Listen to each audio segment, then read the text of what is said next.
কাছে দেখবেন খুব একটা। দেখুন মানুষ এরকম না, মানুষ এরকম জীব আছে।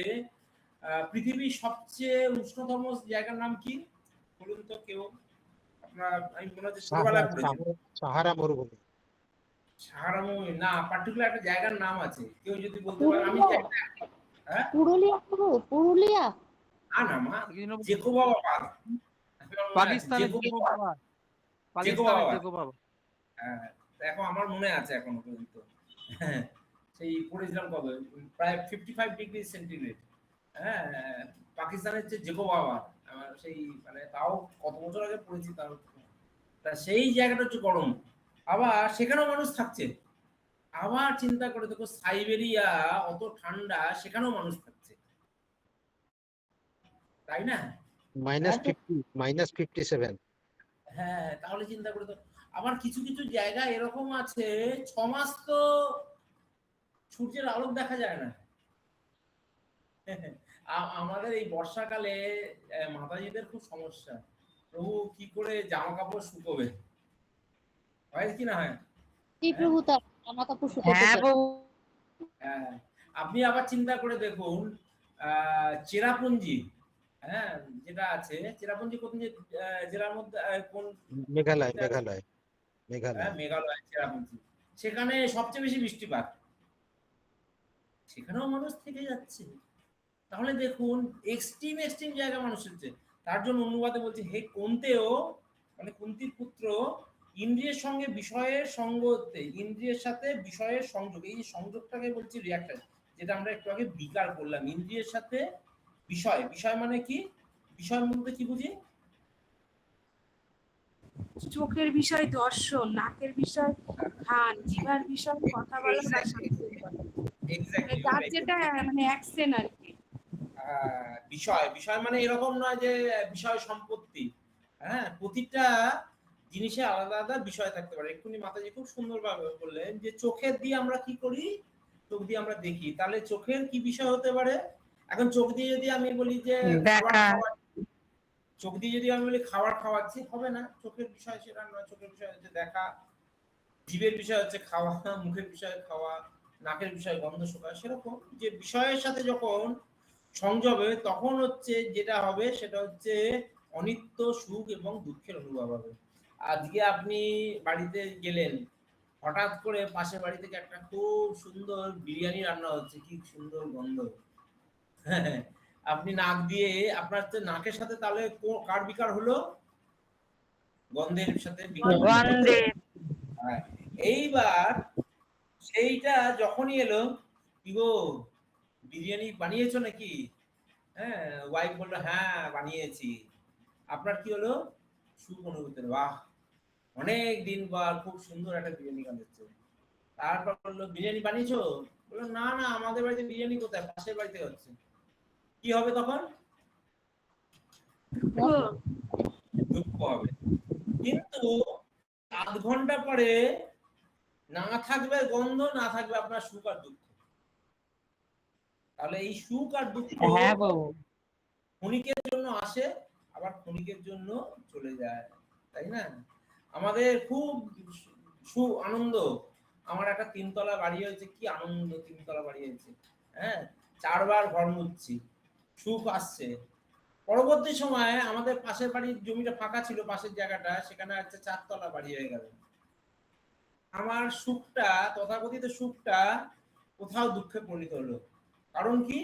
আমি ভেবেছিলাম এই পাড়ার মধ্যে সবচেয়ে বড় বাড়িটা আমারই হবে, কিন্তু পরক্ষণে দেখলাম 3 তলার জায়গায় 4 তলা আমার বাড়িটা হলো। তখনই হচ্ছে ওই বাড়ির জন্য আমার বাড়িতে সূর্যের আলো ঢুকছে না, ওই বাড়ির লোকটা নোংরা আমাদের বাড়িতে ফেলছে, এই সমস্ত সমস্যা আসছে, তখন হচ্ছে দুঃখ আসতে শুরু করে।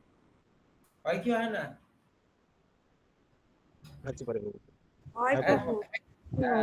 তাহলে হচ্ছে আমি আবার সেটা বলবো যে সুখ আর দুঃখ হচ্ছে অনিত্য।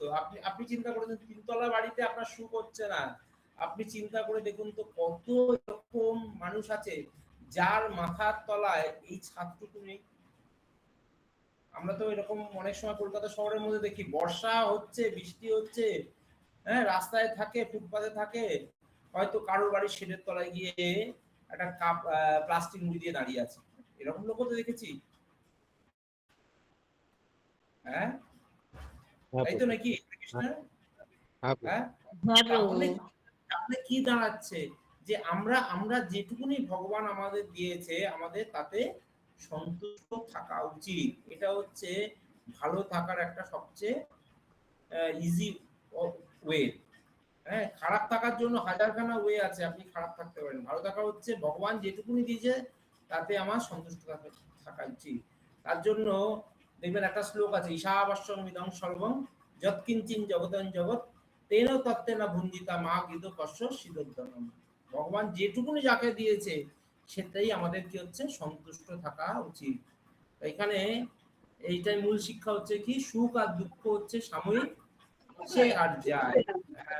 কোনটাই হচ্ছে পার্মানেন্ট থাকে না। এটার কালকে আমরা এটা তাৎপর্যটা মাতাজিকে পড়েছিলাম, আমি আর সেটাতে যাচ্ছি না। পরের জন চলে আসুন, 15 নম্বর শ্লোকে আসুন। পরের জন কে ছিল, কে পড়বে? আপনারা আগে থেকেই ঠিক করে, করবো প্রভু। হ্যাঁ আপনারা যেমন আগে করতেন না, সবচেয়ে ভালো প্রসেস 1 2 3 হাত তুলে রাখুন, তাহলে আমরা পরপর ডাকতে থাকবো, তাহলে সুবিধা হবে। এখনই হ্যান্ড রাইজ করতে থাকুন, তাহলে সেই হিসেবে আমি বলে দিচ্ছি কারা কারা হ্যান্ড রাইজ করেছে, নামগুলো বলে যাচ্ছে। হ্যান্ড রাইজ করুন, তাহলে আমি বুঝতে পারবো। এক এক করে নাম বলে যাচ্ছি। সুলেখা মাতাজি 1, কৃষ্ণা মাতাজি 2, নিতা ওজা মাতাজি 3, তিনটে শ্লোক হলো। পম্পা মাতাজি 4, আর আসুন আসুন, সুলেখা মাতাজি, কৃষ্ণা মাতাজি, নিতা ওজা মাতাজি, পম্পা মাতাজি 4 এসছে। আর কে আছে? আশিস হাজরা প্রভু হাত তুলুন 5, আশিস হাজরা প্রভু হাত, আমি হাত আশিস হাজরা প্রভু হয়ে হাত তুলে দিলাম 5। হ্যাঁ, আচ্ছা, আর যারা যারা পড়ে, পিয়াসী মাতাজি আছে, হ্যাঁ, সাগরিকা মাতাজি আছে, কি আছে, প্রাণকৃষ্ণ প্রভু আছে, হ্যাঁ, শেফালি মাতাজি আছে, হ্যাঁ, তারপরে আর কে আছে, সুলেখা মাতাজি আছে, কৃপর্ণা বাগ মাতাজি একদিনও পড়েননি। আচ্ছা, তাহলে আপনারা হাত তুলতে থাকেন, আমি আমি ততক্ষণ বলতে থাকছি, ঠিক আছে? ঠিক আছে, মাতাজি পড়ুন তাহলে 2.15। তার আগে সঙ্গতিটা বলছি। হ্যাঁ, তার আগে সঙ্গতিটা বলে দিচ্ছি। সঙ্গতিটা হচ্ছে কি, দুঃখ প্রতিকারের চেষ্টা করার অপেক্ষা সহ্য করাই চেষ্টা উচিত, কেননা তাতে মহাফল হয়। সেই জন্য মুক্তি লাভের জন্য অধিকারীরা ব্যক্তির লক্ষণ। বলছে দুঃখ প্রতিকার করার চেষ্টার অপেক্ষা সহ্য করা ভালো। হ্যাঁ, আপনি হঠাৎ করে এরকম, তো গরমের মধ্যে হঠাৎ করে মনে হচ্ছে কারেন্ট অফ হয়ে গেল। এবার কারেন্ট অফ হয়ে গেল, আপনি তন্ন তন্ন করে খুঁজছেন যে আপনার কি বলে মোমবাতি কোথায় আছে, মোমবাতি কোথায় আছে, কোথায় দেশটা আছে, খুঁজে যাচ্ছেন। এবার খুঁজতে গিয়ে কি করছে, এদিক ওদিক হুড়মুড়িয়ে পড়ে গেল। হ্যাঁ, তার চেয়ে হ্যাঁ অবশ্যই কি করবেন, একটা জায়গায় আপনার মোমবাতি বা দেশটা একটু রেখে দিলেন। আর যদি না পান তাহলে একটু সহ্য করে নিন। হ্যাঁ, বলছে দুঃখ প্রতিকারের চেষ্টার চেয়ে একটু অপেক্ষা করা ভালো। কারণ অপেক্ষা করলে কি হবে, একটা সময় দুঃখ চলে যাবে। হ্যাঁ, একটা সময় অন্ধকার থেকে আলো চলে আসবে, লোডশেডিং থেকে আবার আলো চলে আসবে। তা হচ্ছে এটা হচ্ছে মুক্তি লাভের অধিকারী ব্যক্তি। হ্যাঁ, মাতাজি পড়ুন।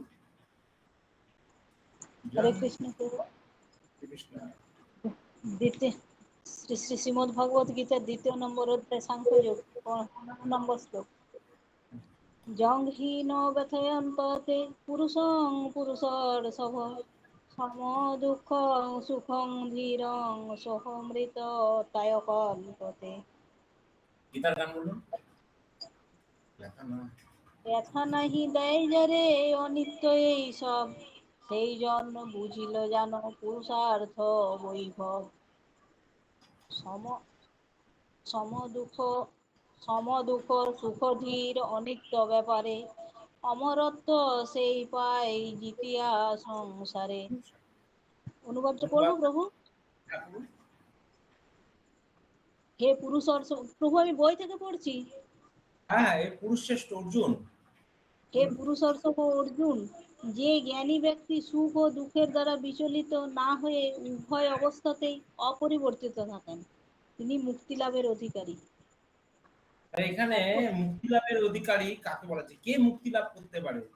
হে পুরুষ শ্রেষ্ঠ অর্জুন, যে জ্ঞানী ব্যক্তি, জ্ঞানী ব্যক্তি কাদের বলা হচ্ছে? কারা জ্ঞানী? যারা আত্মা এবং দেহের পার্থক্যের সঙ্গে সঙ্গে ভগবানকে সেটা জানে। বুঝতে পেরেছে যে দেহ এবং আত্মার মধ্যে পার্থক্য বুঝতে এবং বুঝতে পেরেছে, সাউন্ড অফ করে দিন, সাউন্ড অফ করে দিন। এবং সে বুঝতে পেরেছে কি আমি শরীর নয়, আমি আত্মা, এবং হচ্ছে ভগবান হচ্ছে পরম পুরুষ, জীবের স্বরূপ হয় কৃষ্ণের দ্বিতীয়। এটা এইটুকুনি জানা মানে হচ্ছে জ্ঞানী, আর বাকি সব অজ্ঞানী। ঠিক আছে, তো বাকি সব হচ্ছে অজ্ঞানে আছে, শুধু এইটুকুনি জানতে, কারণ এটা হচ্ছে জীবনের মূল বিষয়। হ্যাঁ, আমি কি নিয়ে পড়াশোনা করছি, কি বলছি, সমস্তটা এই জগতের থেকে যাবে, শুধু হচ্ছে এই আত্মা সম্বন্ধে জানাটা হচ্ছে জ্ঞানী। সে সুখ আর দুঃখকে সমানভাবে জানে, শীত আর উষ্ণের আদি দ্বন্দ্বে বিচলিত হন না, তিনি হচ্ছে মুক্তি লাভের অধিকারী। তাহলে মুক্তি লাভের অধিকারীকে, যে হচ্ছে সুখ আর দুঃখকে সমান জানে, যে সুখ আছে, সুখ চলে যাবে, তার পেছনে দুঃখও আছে, টাকার এদিক আর ওদিক। হ্যাঁ, আজকে সহনশীল ঠান্ডা, ব্যক্তি। কালকে গরম চলে আসবে।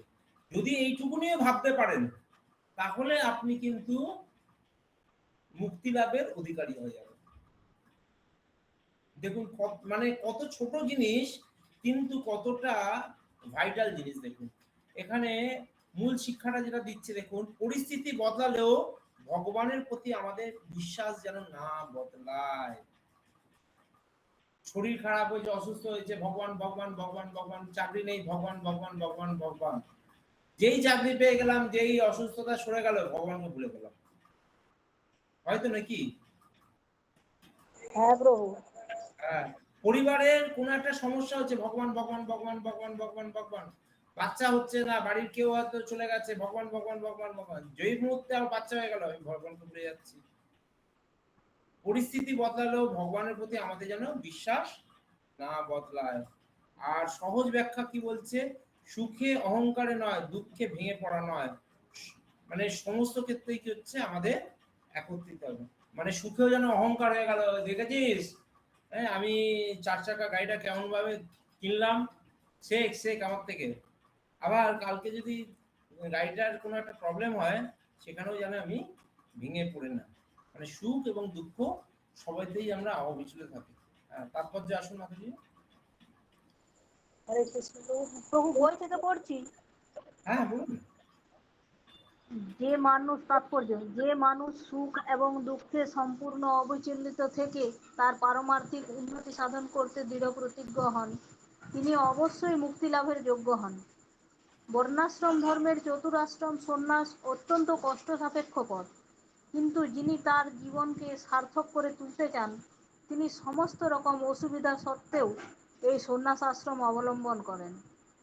অসুবিধার উদ্ভব হয় প্রধানত স্ত্রী পুত্রের সঙ্গে সম্পর্ক ত্যাগ করে পারিবারিক বন্ধন ছিন্ন করার জন্য, কিন্তু যিনি এই বন্ধন থেকে মুক্ত হতে পারেন, নিঃসন্দেহে তার পারমার্থিক জীবন সার্থক হয়ে ওঠে। ঠিক তেমনই অর্জুনকে তার ছাত্র ধর্ম পালন করার জন্য আরো বেশি অধ্যাবসায়শীল হওয়ার উপদেশ দেওয়া হয়েছে। যদিও আত্মীয় স্বজন বা প্রিয়জনদের সঙ্গে যুদ্ধ করা ছিল অত্যন্ত দুঃখদায়ক এবং কষ্ট সাপেক্ষ। শ্রী চৈতন্য মহাপ্রভু 24 বছর বয়সে সন্ন্যাস গ্রহণ করেন। তার যুবতী স্ত্রী এবং বৃদ্ধা মাতা ছিলেন, তাদের দেখাশোনা করার জন্য কেউ ছিল না। তবুও মহত্তর উদ্দেশ্য সাধন করার জন্য তিনি সন্ন্যাস গ্রহণ করেছিলেন এবং উচ্চতর কর্তব্য পালনে স্থির ছিলেন। সেটি জড়জগতের বন্ধন থেকে মুক্ত হওয়ার উপায়। তাহলে এখানে দুটো কথা বলা হচ্ছে, দেখুন একটা হচ্ছে তাহলে মুক্তি লাভের জন্য কারা যোগ্য? যে সুখ এবং দুঃখকে একইভাবে দেখে, সেই ব্যক্তি হচ্ছে মুক্তি লাভ করতে পারে। কোথা থেকে মুক্তি লাভ করতে পারে? এই ভব যন্ত্রণা থেকে, এই যে আমরা ভব লোকে আছি, এখান থেকে মুক্তি লাভ করতে পারে, যে সুখ এবং দুঃখকে একত্রিত একভাবে দেখে। সেকেন্ড জিনিস হচ্ছে, এখানে আশ্রম কোথায় বলা হচ্ছে? চারটে আশ্রম কি কি আছে? ব্রহ্মচর্য, বানপ্রস্থ, ব্রহ্মচর্য, গৃহস্থ, বানপ্রস্থ, সন্ন্যাস। ব্রহ্মচর্য, ব্রহ্মচর্য, ব্রহ্মচর্য, গার্হস্থ্য, গার্হস্থ, বানপ্রস্থ, বানপ্রস্থ, সন্ন্যাস। কি হলো দাঁড়ালো? ব্রহ্মচর্য, ব্রহ্মচর্য মানে হচ্ছে ব্রহ্মচারী থাকা, হ্যাঁ, নিজেকে সংবরণ করা, হ্যাঁ, এবং হচ্ছে ব্রহ্মচারী লাইফ লিড করা। এরকম নয় যে ব্রহ্মচারী হয়ে গেল, আমার ছেলে ব্রহ্মচারী হয়ে গেল এবং সারা জীবনই সে ব্রহ্মচারী হবে তা না। ব্রহ্মচারীর পরের আশ্রম কি? গৃহস্থ। অর্থাৎ কি, ব্রহ্মচারী হওয়ার পর অপশন থাকে, ব্রহ্মচারী সবাইকেই হতে হবে। মানে এরকম নয় যে ব্রহ্মচারী হতে গেলে সে একদম পুরো গেরুয়া ধরে নিচ্ছে বা এ দিচ্ছে, এরকম নয়। কিন্তু এটা আমাদের একটা ভুল মাইন্ডসেট। হ্যাঁ, আমাদের আগেকার দিনে বাচ্চাদের কি করছে, গুরুকুলে পাঠানো হতো, সেখানেও ব্রহ্মচারী আশ্রমে কিন্তু থাকতো তারা, এবং তাদের হচ্ছে শিক্ষা দেওয়া হতো। এবং ব্রহ্মচারী আশ্রমের পর তাদের কাছে অপশন দেওয়া হয়, তুমি কি গৃহস্থ হতে চাও না আগামী দিন তুমি ব্রহ্মচারী হতে চাও। এবং যার যে ধরনের আসক্তি থাকতে, যে মনে করছে না আমার ইন্দ্রিয়গুলো উৎপাত করতে পারে, আমার ইন্দ্রিয়গুলো আমার কন্ট্রোলে নেই, তাকে বলা হচ্ছে না, যখন ইন্দ্রিয়গুলো কন্ট্রোলে নেই তুমি গৃহস্থ আশ্রম ধারণ করো। এখানে কিন্তু কোনো জায়গায় বলা হয়নি যে গৃহস্থ আশ্রম খারাপ। হ্যাঁ, আর গৃহস্থ আশ্রম না থাকলে এই সংসার চলবে কি করে?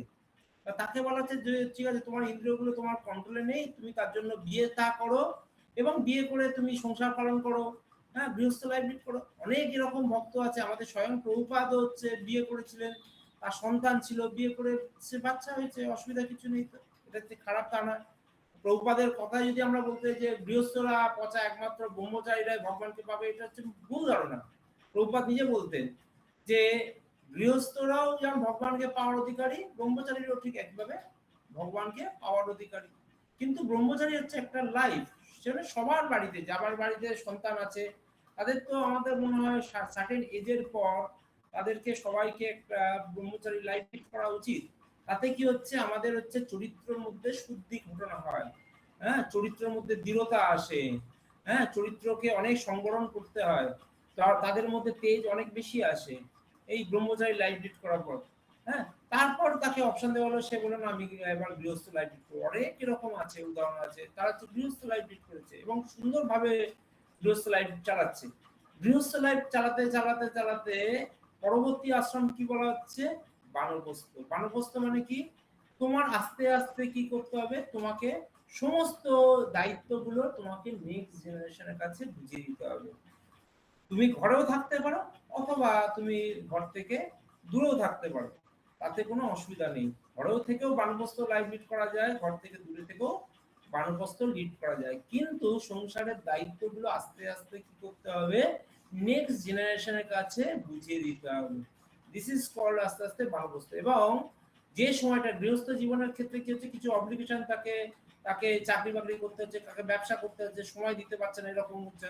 কিন্তু বানপ্রস্থের ক্ষেত্রে কি করতে হবে, আস্তে আস্তে, তখন হয়তো ভগবানকে কম সময় দেওয়া যাচ্ছে, কিন্তু আস্তে আস্তে যখন বানপ্রস্থ যখন লাইফ লিড করছে, তখন ভগবানকে সময় দেওয়াটা বেড়ে যাচ্ছে, আস্তে আস্তে নিজেকে এবং নিজের আত্মীয় স্বজনকে সময় দেওয়াটা কমে যাচ্ছে। কিন্তু এরকম দেখা যায় যে, দেখবেন এরকম জড়জগতেও যদি থাকেন, আপনাকে দেখবেন একটা, যদি আপনি চাকরিও করেন, দেখবেন একটা সার্টেন টাইম পর রিটায়ারমেন্ট বলে, কি বলে না? হ্যাঁ প্রভু। বলে রিটায়ারমেন্ট মানে কি? তাহলে আপনি তো বলতে পারেন আমি তো এখনো হাতে পায়ে জোর আছে, আমি তো শক্ত আছে, আমাকে কেন রিটায়ারমেন্ট? বলছে না, এই সময়টা হচ্ছে তুমি এখন তোমার বাড়ির সাথে সময় কাটাও, তোমার ভগবানের সাথে সময় কাটাও, তোমাকে আর এখানে কাজ করতে হবে না। তা আমরা যদি জড়জগতে রিটায়ারমেন্ট হয়, আর আধ্যাত্মিক জগৎকে কেন্দ্র করে আমরা বানপ্রস্থ কেন যেতে পারছি না? ক্লিয়ার হচ্ছে কি কথাটা? হ্যাঁ, আমি যে অফিসে চাকরি করতাম, আমি ভাবতাম যে আমি না থাকলে অফিসটা চলবে কি করে। সকালবেলা আমি যদি অফিসে না যাই, 365 দিন, ইভেন কি শনিবার রবিবার অফিস যাই, অনেক লোক এরকম আছে যে অফিস না, আমি না অফিস না গেলে থাকতে পারবো না। যেই সময় দাঁড়িয়ে রিটায়ারমেন্ট হয়ে গেল, দাদা এবার আপনি যেতে পারেন, হাতে একটা সুন্দর কিছু ফুলের তোড়া দিয়ে দিল, কিছু গিফট দিয়ে দিল, আপনারা আপনার সাথে ভালো ভালো কথা বললো, এবার টাটা বাই বাই। তাহলে তারপর আমার চলছেটা কি করে? যে সময় আমি না থাকতে পারতাম, আমাকে ছাড়া চলবে না, এখন বলছে আপনাকে আর লাগবে না, আপনি এখন যেতে পারেন। হ্যাঁ, এই হয়ে যাওয়ার পর তাহলে বানপ্রস্থ অনেক সময় এই জায়গাটা সমস্যা হয় কি করে, বিশেষ করে মাতাজিদের সমস্যাটা হয় কি করে। মাতাজিদের এই সময় সমস্যা হচ্ছে, ছেলের বিয়ে হয়ে গেছে, ছেলের বৌমা, আস্তে আস্তে ছেলে বা ছেলের বৌমাকে শিফট করে দিন। কিন্তু তখনও পর্যন্ত আমরা কি করছি না, আমার ছেলে আমার বৌমা, আমি যদি রান্না না করে দিই কি করে চলবে? হয় কি হয় না সমস্যা? হ্যাঁ প্রভু, হ্যাঁ হয়। হ্যাঁ, একদম নিজে চিন্তা করে দেখুন। হ্যাঁ, কারণ কি এইবার 50 বছর হয়ে গেছে, আপনাকে নেক্সট জেনারেশনের কাছে আপনাকে দিয়ে দিতে হবে 50, 52, 55 মধ্যে একটা টাইমে, কিন্তু আপনাকে আস্তে আস্তে ছাড়তে হবে। কিন্তু ওই জড় আসক্তির মধ্যে আমি ধরে আছি, আমি ছাড়বো না, ওই বাড়ির চাবিটা আমার কাছ থেকে চলে যাবে, হ্যাঁ, এই বাড়িটাই আমি একসময় দাঁড় করে যাবো, এইগুলো এক ধরনের করুণার মধ্যে পড়ছি, যেগুলো আমরা এখন বুঝতে পেরেছি। এবং পরবর্তী সময় হচ্ছে সন্ন্যাস। হ্যাঁ, সন্ন্যাস যেটা সবাই তো আর সন্ন্যাস নিতে পারে না প্রভুপাদের মতন। তার সন্ন্যাস আশ্রম দেখুন, সেখানেও হচ্ছে স্ত্রী পুত্র পরিজন ছেড়ে হচ্ছে দূরে থাকা। হ্যাঁ, যেরকম চৈতন্য মহাপ্রভু ছিলেন। হ্যাঁ, তা এখানে এক্ষেত্রেও দেখুন সেই কি ক্ষেত্রে বলছে এটা, যে যে যেমন শীত এবং উষ্ণ যেমন থাকে, হ্যাঁ, সেরকম হচ্ছে বিচলিত হয় না, যে মুক্তি লাভ করে সে হচ্ছে এই দেহগত পরিচয়ের জন্য অত আটকে থাকে না, সে হচ্ছে এগিয়ে যায়। যে আমার স্ত্রী আমার পুত্র, দেখুন চৈতন্য মহাপ্রভু নিজে 24 বছর, মাত্র 24 বছর বয়সে তিনি তার স্ত্রী তার মাকে ছেড়ে, তাদের দেখারও কেউ ছিল না, আমি না দেখলে কি করে, ভগবান তো ব্যবস্থা করে দিচ্ছে তো, তাই এরকম হচ্ছে ব্যবস্থা করেন। এবার 16 থেকে 19-এর মধ্যে আমরা যেটা পড়বো, দেহ এবং আত্মার মধ্যে পার্থক্য। পরের জন কে ছিল, আসুন নাম বলে। হরে কৃষ্ণ প্রভু, আমি। নাম বলুন হরে কৃষ্ণ। সবাই, আমি এখানে। হ্যাঁ, আমি হ্যাঁ, নাম কৃষ্ণা বলছি। কৃষ্ণা মাতাজি। হ্যাঁ, হ্যাঁ, দেহ হরে এবং কৃষ্ণ। আত্মার মধ্যে পার্থক্য। ধরুন আমি সংগতিটা করে নিই, দাঁড়ান, সংগীতে আপনি শ্লোকটা পড়বেন। হ্যাঁ, তবুও আপনি বই থেকে শ্লোকটা দুবার রিডিং করুন, আমি ততক্ষণ বলে রাখছি। হ্যাঁ, সঙ্গতি হচ্ছে দেখুন, অর্জুন যদি বলেন শীত এবং উষ্ণ ইত্যাদি অত্যন্ত দুঃখ সহ তা কিভাবে সহ্য করব, অত্যাধিক সহ্য করলে আত্মনাশ হতে পারে, ঘটতে পারে, এই উত্তরে ভগবান শ্রীকৃষ্ণ যে এরূপ আশঙ্কা ঠিক নয়, হ্যাঁ, সেটা বলছে যে একটু সহ্য করো। বলছে কি, অর্জুন বলছে, যদি অর্জুন প্রশ্ন করেনি, কিন্তু ভগবান তো তার হৃদয়ের মধ্যে পরমাত্মা রূপে আছে, বলছে বলছে তুমি শীত আর উষ্ণর কথা বলছো, কিন্তু এক্সট্রিম শীত এক্সট্রিম গরমে তো আমি তো মরেই যেতে পারি। হ্যাঁ, তা তুমি কি করে এই কথা বলছো, আত্মনাশ ঘটতে পারে? তার উত্তরে ভগবান কি বলছে সেটা হচ্ছে আমাদের 16 এবং 16 নম্বর শ্লোকে বলবো। আত্মা জড় বস্তু, হ্যাঁ, এটা নিয়ে বলছি, আত্মা এবং জড় বস্তু নিয়ে বলছি। মাতাজি বলুন। হ্যাঁ, হরে কৃষ্ণ। দ্বিতীয় অধ্যায়, শ্লোক নম্বর 16। নাচত বিদ্যাতে ভাবনা ভাব বিদ্যতে শত উভয়রপি দৃষ্টহন্ত তু অনয় তত্ত্বদর্শিভি। অনুবাদ: যারা তত্ত্বদর্শী। দাঁড়ান এক সেকেন্ড, যখন আমরা শ্লোকগুলো পড়ছি আপনারা একটু টিউনটাকে খেয়াল করবার চেষ্টা করবেন। হ্যাঁ, আমি পড়ে গেলাম, চেষ্টা করবেন আস্তে আস্তে টিউনগুলোকে যেগুলো আছে, হ্যাঁ, যেটা সেই টিউনটাকে আস্তে আস্তে চেষ্টা করবেন ফলো করতে। হয়তো প্রথমে ক্ষেত্রে হচ্ছে না, ঠিক আছে, কিন্তু চেষ্টা করবেন যাতে ভবিষ্যতে হয়। বাড়িতে একবার দুবার প্র্যাকটিস করবেন। হ্যাঁ, তাতে শুরু। আর পরে যারা আসবেন, যারা হাত তুলেছেন, তারাও খেয়াল করবেন যে পরপর কোন শ্লোকগুলো আপনাদের আসতে পারবে। এখন থেকে একটুখানি আপনারা দেখতে থাকুন, যাতে আপনাদের টিউনটাও যাতে সঠিকভাবে হয়। মাতাজি গীতার গানটা আগে পড়ে নিচ্ছি। অসৎ শরীরেই সত্তা নাহি তার, অসৎ শরীরেই সত্তা নাহি তার, নিত্য সত্য জীব হয় মৃত্যু নাহি যার, উভয় বিচার করিল নিশ্চিত, তত্ত্বদর্শী সেই কহে যেই হয় হি। অনুবাদ করুন মাতাজি। হ্যাঁ হ্যাঁ প্রভু। যারা তত্ত্বদ্রষ্টা তারা সিদ্ধান্ত করেছেন যে অনিত্য জড় বস্তুর স্থায়িত্ব নেই, এবং নিত্য বস্তু আত্মার কখনো বিনাশ হয় না। তারা উভয় প্রকৃতির যথার্থ স্বরূপ উপলব্ধি করে এই সিদ্ধান্তে উপনীত হয়েছেন। এখানে হচ্ছে একটা সত্য, একটা হচ্ছে মিথ্যা। দেহ সত্য না মিথ্যা? মিথ্যা। প্রভু, আত্মা কি সত্য না মিথ্যা? সত্য। তাহলে দেহ কেন মিথ্যা বলছে? দেহ অসত্য তো কেন বলছে? ক্ষণস্থায়ী, ক্ষণস্থায়ী, তাই মিথ্যা। হরে কৃষ্ণ। সেই জন্য বলছে দেহটা হচ্ছে বিনাশ হয়ে যায়, তার জন্য অসত্য বলা হচ্ছে। আর আত্মা হচ্ছে সত্য।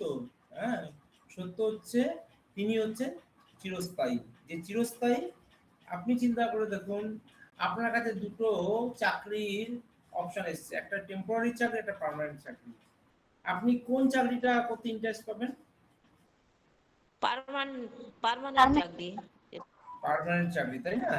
মানে সবাই হচ্ছে সিকিউরিটি চায় যে পার্মানেন্ট একটা চাকরি হবে, ভালো হবে। তাহলে আমরা দেখুন, কিন্তু লাইন পড়ে আছে, এই জড়জগতে লাইন পড়ে গেছে। দেখুন, টেম্পোরারি চাকরির দিকে লোক লাইন দিয়ে আছে, পার্মানেন্ট চাকরিতে ফাঁকা বসে আছে লোকটা চাকরি দেওয়ার জন্য, সেখানে ভিড় নেই। বুঝতে পারছেন কি কথাটা আমি কি বলবার চেষ্টা করছি? টেম্পোরারি চাকরি বলতে, টেম্পোরারি সেবা মানে কি বলছি আমি? দেহের কাজ, মানে দেহের কাজ নিয়ে আমরা ব্যস্ত থাকছি, অথচ আত্মাটা যে এত ইম্পর্টেন্ট, এই দেহ নিয়ে আমরা মুক্ত হতে পারি, সে মানে এই দেহের মধ্যে এই দেহটাকে সেই আত্মার কাজে লাগাচ্ছি না, আত্মার মানে মানে ভগবানের কাজে লাগাচ্ছি না, কিন্তু এই দেহটাকে জড় কাজে লাগিয়ে সেটা সুখ ভোগ করতে পারছি, মানে যে সুখটা আমাদের স্থায়ী নয় সেই সুখে ব্যস্ত। যার টেবিলে আমরা বসে আছে দুজন, একটা হচ্ছে অনিত্য চাকরি দেওয়ার জন্য একজন বসে আছে, টেম্পোরারি চাকরি দেওয়া, সেখানে হচ্ছে লাইনে লোক দাঁড়িয়ে আছে, আর একটা লোক হচ্ছে মাছি তাড়াচ্ছে, মানে আমার কাছে এলে পার্মানেন্ট চাকরি দেবো, কিন্তু সেখানে আর আমরা দাঁড়াচ্ছি না। কারণ কি? পার্মানেন্ট চাকরি করলে আবার আপনাকে ভাবছেন যে কত বছর চাকরি করতে হবে, কি করতে হবে, কিন্তু টেম্পোরারিতে আমাদের খুব আনন্দ। হ্যাঁ, তাৎপর্যটা মাতাজি বলুন। হ্যাঁ প্রভু, প্রতি মুহূর্তে এই জড় দেহের পরিবর্তন হচ্ছে, এই দেহের কোনো স্থায়িত্ব নেই। আধুনিক চিকিৎসা বিজ্ঞানের সাহায্যে জানা যায় বিভিন্ন জীবকোষের ক্রিয়া প্রতিক্রিয়া ফলে প্রতি মুহূর্তে জীবদেহের অবিরাম পরিবর্তন হচ্ছে। তার ফলে জীবদেহ শিশু অবস্থা থেকে ক্রমে ক্রমে পূর্ণ যৌবনে বিকশিত হয় এবং অবশেষে বৃদ্ধ অবস্থায় উপনীত হয়। কিন্তু দেহ ও মনের সব রকম পরিবর্তন হওয়া সত্ত্বেও জীবের প্রকৃত সত্তা আত্মার কোনো পরিবর্তন হয় না। জড়দেহ ও সনাতন আত্মার মধ্যে এটি হচ্ছে পার্থক্য। দেহের প্রকৃতি হচ্ছে চির পরিবর্তনশীল, আর আত্মা হচ্ছে চির শাশ্বত সনাতন। এই সিদ্ধান্ত নির্বিশেষবাদী ও সবিশেষবাদী উভয় শ্রেণীর তত্ত্বদ্রষ্টারা স্বীকার করেছেন। বিষ্ণু পুরাণে বলা হয়েছে, শ্রী বিষ্ণু ও তার ধাম সকল স্বতঃস্ফূর্ত চিন্ময় জ্যোতির দ্বারা উদ্ভাসিত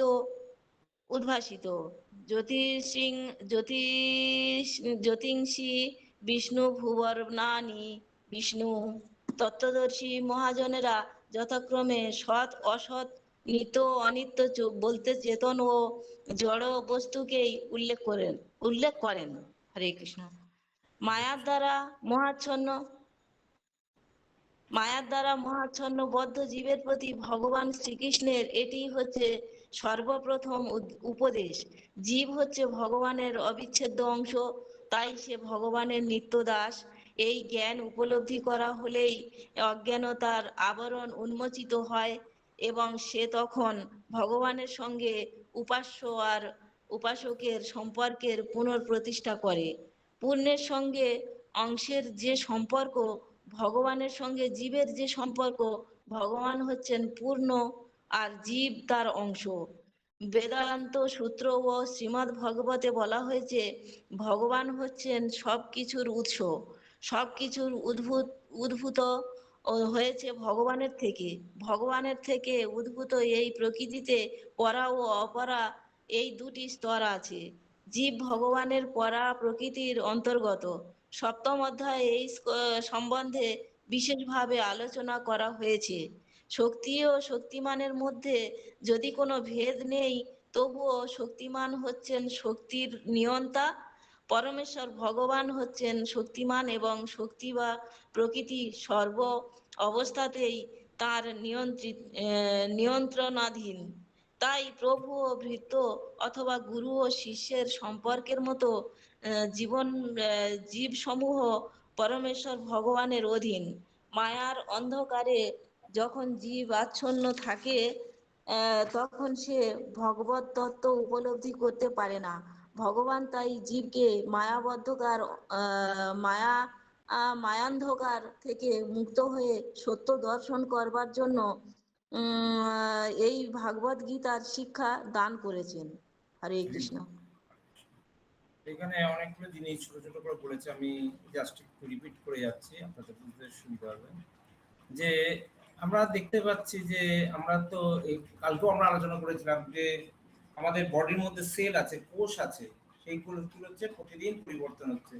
তার জন্য হচ্ছে পুরনো কোষ মরে যাচ্ছে, নতুন কোষ তৈরি হচ্ছে, সেল পুরনো সেল ডেড হয়ে যাচ্ছে, নতুন সেল তৈরি হচ্ছে। এবং সেই সেল হতে হতেই কিন্তু আমরা কিন্তু ছোট বাচ্চা থেকে আস্তে আস্তে কি হচ্ছে বড় হচ্ছি। হ্যাঁ, এটাই হচ্ছে পরিবর্তন। হ্যাঁ, কিন্তু এই পরিবর্তনটা যারা দেহ এবং আত্মার মধ্যে যে পরিবর্তন, সেটা কিন্তু সবাই আর মেনে নিতে পারে না। হ্যাঁ, মেনে নিতে পারে না, কারণ কি? তারা হচ্ছে অজ্ঞানে থাকে। তাদের ধারণা হচ্ছে এই যে অনেকে এরকম আছে যে যারা ভাবে আমরা শূন্য থেকে এসেছিলাম, আবার শূন্যে মিলিয়ে যাবো। এটাকে বলা হয় শূন্যবাদী। হ্যাঁ, এক ধরনের সম্প্রদায় আছে যারা হচ্ছে শূন্যবাদী। শূন্যবাদী মানে কি? তারা পরজন্মে বিশ্বাস করে না। আমরা এই যে আমরা অনেক কনসাস কেন যে ভাই তুই যা করছিস তার কর্মফল কিন্তু পরের জন্মে আমাদের ভুগতে হবে। হ্যাঁ, কিন্তু যদি আমরা শূন্যবাদী বলে না, এই নির্বিশেষ প্রবাদে প্রণামন্তে কি ছিল? নির্বিশেষ শূন্যবাদী পাশ্চাত্য দেশ পারিনি। নির্বিশেষ মানে কি? যারা ভগবানকে মানছে কিন্তু ভগবানের সাকার রূপ মানছে না। হ্যাঁ, এটা হচ্ছে নির্বিশেষবাদী। আর শূন্যবাদী মানে কি? যারা হচ্ছে ভগবানকে মনে করে, তারা ভগবানের অস্তিত্ব সম্বন্ধে হচ্ছে ডাউট আছে তাদের মধ্যে। তারা ভাবছে যে পরজন্ম বলে কিছু নেই, আমি শূন্য থেকে এসেছি, আবার কোথায় মিলিয়ে যাব? শূন্যে মিলিয়ে যাব। অর্থাৎ আমার পরজন্ম যা কিছু ভালো মন্দ হবে এই জন্যই ভালো বা খারাপ চলবে। কিন্তু আমাদের সনাতন শাস্ত্র শেখায় না। আমাদের সনাতন শাস্ত্র কি শেখাচ্ছে? আমরা দেহিনাস্মিন যথা দেহে কৌমারং জন্মারং যারা তথা দেহান্তর প্রাপ্তি ধীরস্তত্র নামে হতে, মানে তথা দেহান্তর প্রাপ্তি, এক দেহ থেকে আরেক দেহ শিফটিংটাকে বোঝাচ্ছে। স্বয়ং ভগবান ভগবত গীতাতে বলেছেন যে আমি এক দেহ থেকে আরেক দেহে আত্মাকে প্রেরণ করছি। হ্যাঁ, কিন্তু যারা শূন্যবাদী আছে তারা ভাবছে না, এক দেহ থেকে আরেক দেহ ট্রান্সফার হয় না, আত্মা যেখান থেকে এলো সেখানে আবার শূন্য আবার মিলিয়ে গেল, আবার কোনো সময় শূন্য। ক্লিয়ার হচ্ছে তো আপনাদের নাকি ব্যাপারটা, কনসেপ্টটা? হ্যাঁ হ্যাঁ। আচ্ছা, ভগবান হচ্ছে পূর্ণ। হ্যাঁ, আমরা হচ্ছি তার অংশ। যেমন ধরুন একটা সুন্দর কেক আপনি অর্ডার করেছেন, কেকের কি একটা ফ্লেভার বলুন, কি ফ্লেভার আপনাদের পছন্দ? একটা ফ্লেভার বলুন, কেকের ফ্লেভার বলুন। Chocolate chocolate cake, pineapple cake. একটা গোল বড় কেক আছে, হ্যাঁ, 1 পাউন্ড 1.5 পাউন্ড 2 পাউন্ডের একটা চকলেট কেক নিয়ে এলেন। হ্যাঁ, ছেলে মেয়ের জন্মদিন, সুন্দরভাবে কেকটা কাটা হচ্ছে। সবাই বলছে আমাকে একটু দিও, আমাকে একটু দিও, একটু দে। তাহলে সবাই একটা করে টুকরো পেলো। কিসের টুকরো পেলো? ওই বড় অংশটা যেটা ছিল, বড়টার একটু একটু ছোট টুকরো। এবার চিন্তা করে দেখুন, প্রতিটা অংশের টেস্ট কি আলাদা না একই বলুন তো? একই। কিন্তু কোথা থেকে এলো? সেই পূর্ণ থেকে এসছে। ফলে পূর্ণ থেকে যেটা এসছে আমরা হচ্ছে তার অংশ। হ্যাঁ, কিন্তু ভগবান এমনই, ওম পূর্ণমদ পূর্ণমিদং পূর্ণস্য পূর্ণমোদচ্যতে, ভগবান পূর্ণ, তার থেকে যা বেরোচ্ছে তারাও হচ্ছে পূর্ণ। অর্থাৎ ভগবান পূর্ণ, ভগবানের থেকে জীবও বেরোচ্ছে, সেও কিন্তু পূর্ণ। পূর্ণ মানে হচ্ছে সেও সত্য, কিন্তু কেকের মতো নয়। এবার কেকের কি হচ্ছে, পূর্ণ থেকে যখন ভাগ হয়ে যায় তখন আর সেটা পূর্ণ থাকে কি? না, তখন ক্ষুদ্র হয়ে যায়। খণ্ডিত হয়ে যায়। কিন্তু ভগবান হচ্ছে তার থেকে অসংখ্য পূর্ণ বেরোলেও ভগবান পরম পূর্ণ হিসেবে থেকে যায়। ক্লিয়ার নাকি সবার কাছে? হ্যাঁ হ্যাঁ হ্যাঁ আপনারা যখন ঈশোপনিষদ পড়বো, হ্যাঁ, তখন দেখবেন এই শ্লোকটা আছে, এবং পূর্ণমদ পূর্ণমিদম পূর্ণস্য পূর্ণমদচ্যতে। হ্যাঁ, তা পূর্ণ থেকে বেরোলেও ভগবান হচ্ছে পূর্ণই থেকে যায়। অর্থাৎ কেক থেকে বেরিয়ে যাওয়ার পর অটোমেটিক্যালি আবার সেই পূর্ণ কেকটাই কিন্তু তৈরি হয়ে যায়। হ্যাঁ, এইখানে অপূর্ব। পরা প্রকৃতি এবং অপরা প্রকৃতির কথা আমরা কালকে আলোচনা করেছিলাম। হ্যাঁ, আমরা হচ্ছে আত্মা হচ্ছে ভগবান পরা শক্তি, আমাদের আত্মা হচ্ছে পরাশক্তির অন্তর্গত, এবং হচ্ছে এই জগৎটা হচ্ছে অপরা শক্তি। হ্যাঁ, এবং এই জগৎ থেকে আমাদের যে দেহ আসছে সেটাও কিন্তু অপরা শক্তির মধ্যে পড়ছে। এইটুকুনি পড়লাম। পরের জন চলে আসুন, কে আছেন? হ্যাঁ, এই শ্লোকের কি হচ্ছে, পূর্ব শ্লোকের সাথে সংযোগ হচ্ছে। হ্যাঁ, যে এটা হচ্ছে পূর্ব শ্লোক হচ্ছে অবিনাশী, একটি সামান্যভাবে তা এখন বিশদভাবে বর্ণনা হলো। আত্মা অবিনাশী, সমগ্র শরীরে পরিব্যাপ্ত। কি আছে? হ্যাঁ প্রভু, আমি পড়ছি ভগবদ গীতা 2.17।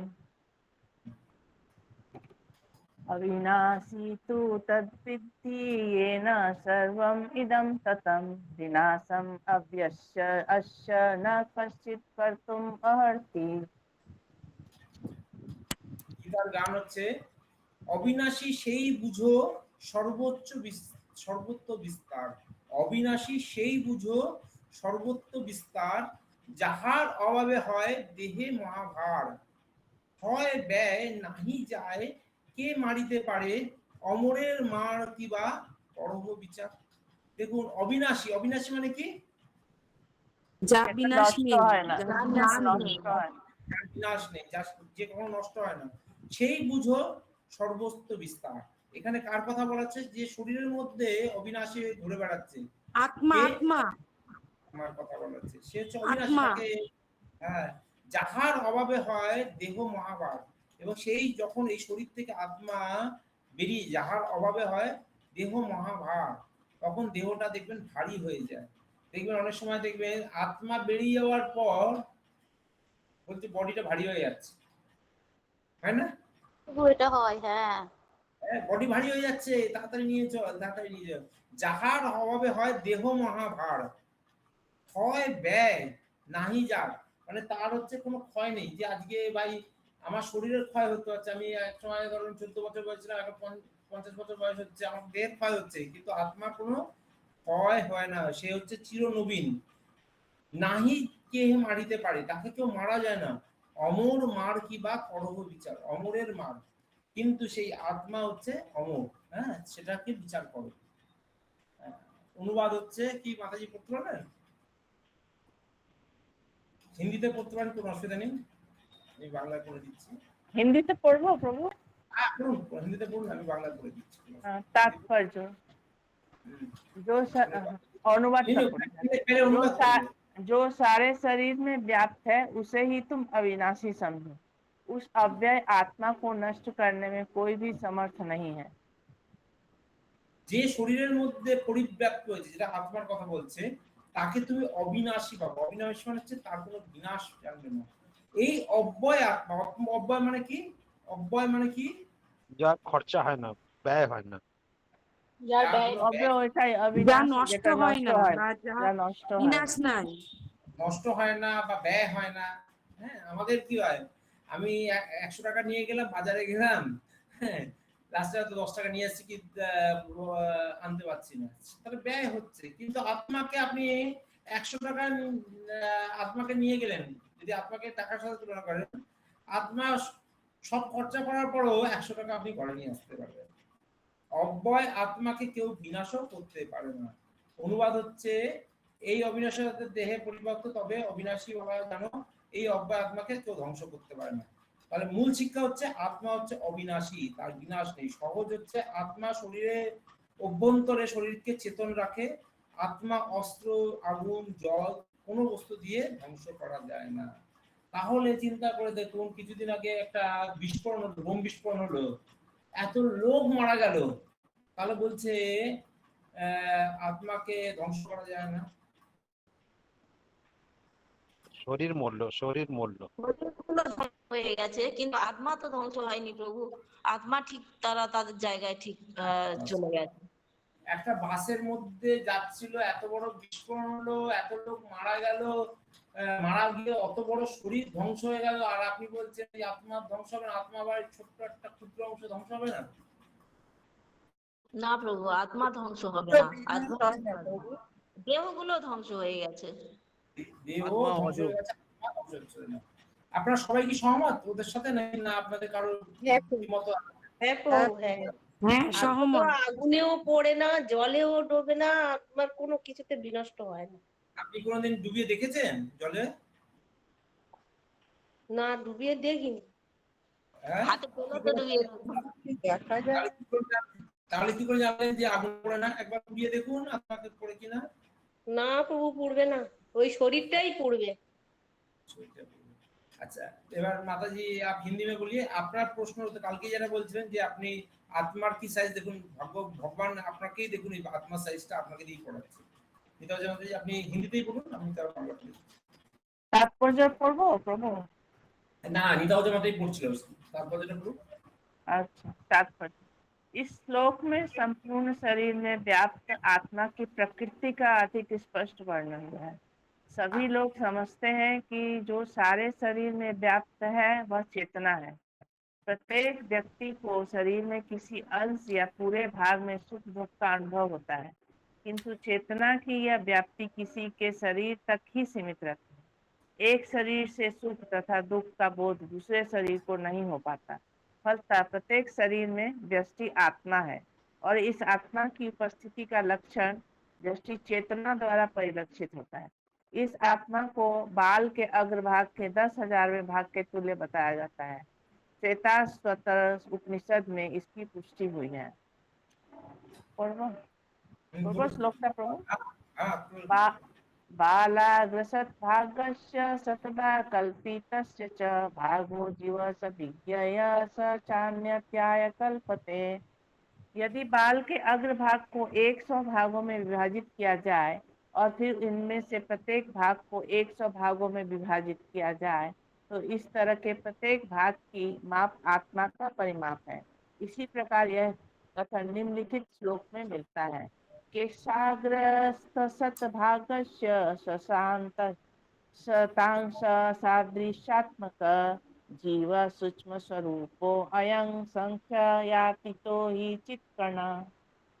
आत्मा के परमाणु के अनंत कण हैं, जो माप में बाल के अगले भाग नोक के 10,000वें भाग के बराबर। इस प्रकार आत्मा का प्रत्येक कण भौतिक परमाणु से भी छोटा है और ऐसे असंख्य कण हैं। यह अत्यंत लघु आत्मस्फुलिंग और भौतिक शरीर का मूल आधार है और इस आत्मस्फुलिंग का प्रभाव सारे शरीर में उसी तरह व्याप्त है जिस प्रकार किसी औषधि का प्रभाव व्याप्त रहता है। आत्मा की यह धारा, विद्युत धारा, सारे शरीर में चेतना के रूप में अनुभव की जाती है और यही आत्मा के अस्तित्व का प्रमाण है। सामान्य से समान व्यक्ति भी समझ सकता है कि यह भौतिक शरीर चेतना रहित होने पर मृतक हो जाता है और शरीर में इस चेतना को किसी भी भौतिक उपचार से वापस नहीं लाया जा सकता। अतः यह चेतना भौतिक संयोग के फलस्वरूप नहीं है, अपितु आत्मा के कारण है। मुंडक उपनिषद में 319 सूक्ष्म परमाणुक आत्मा की ओर अधिक विवेचना हुई है।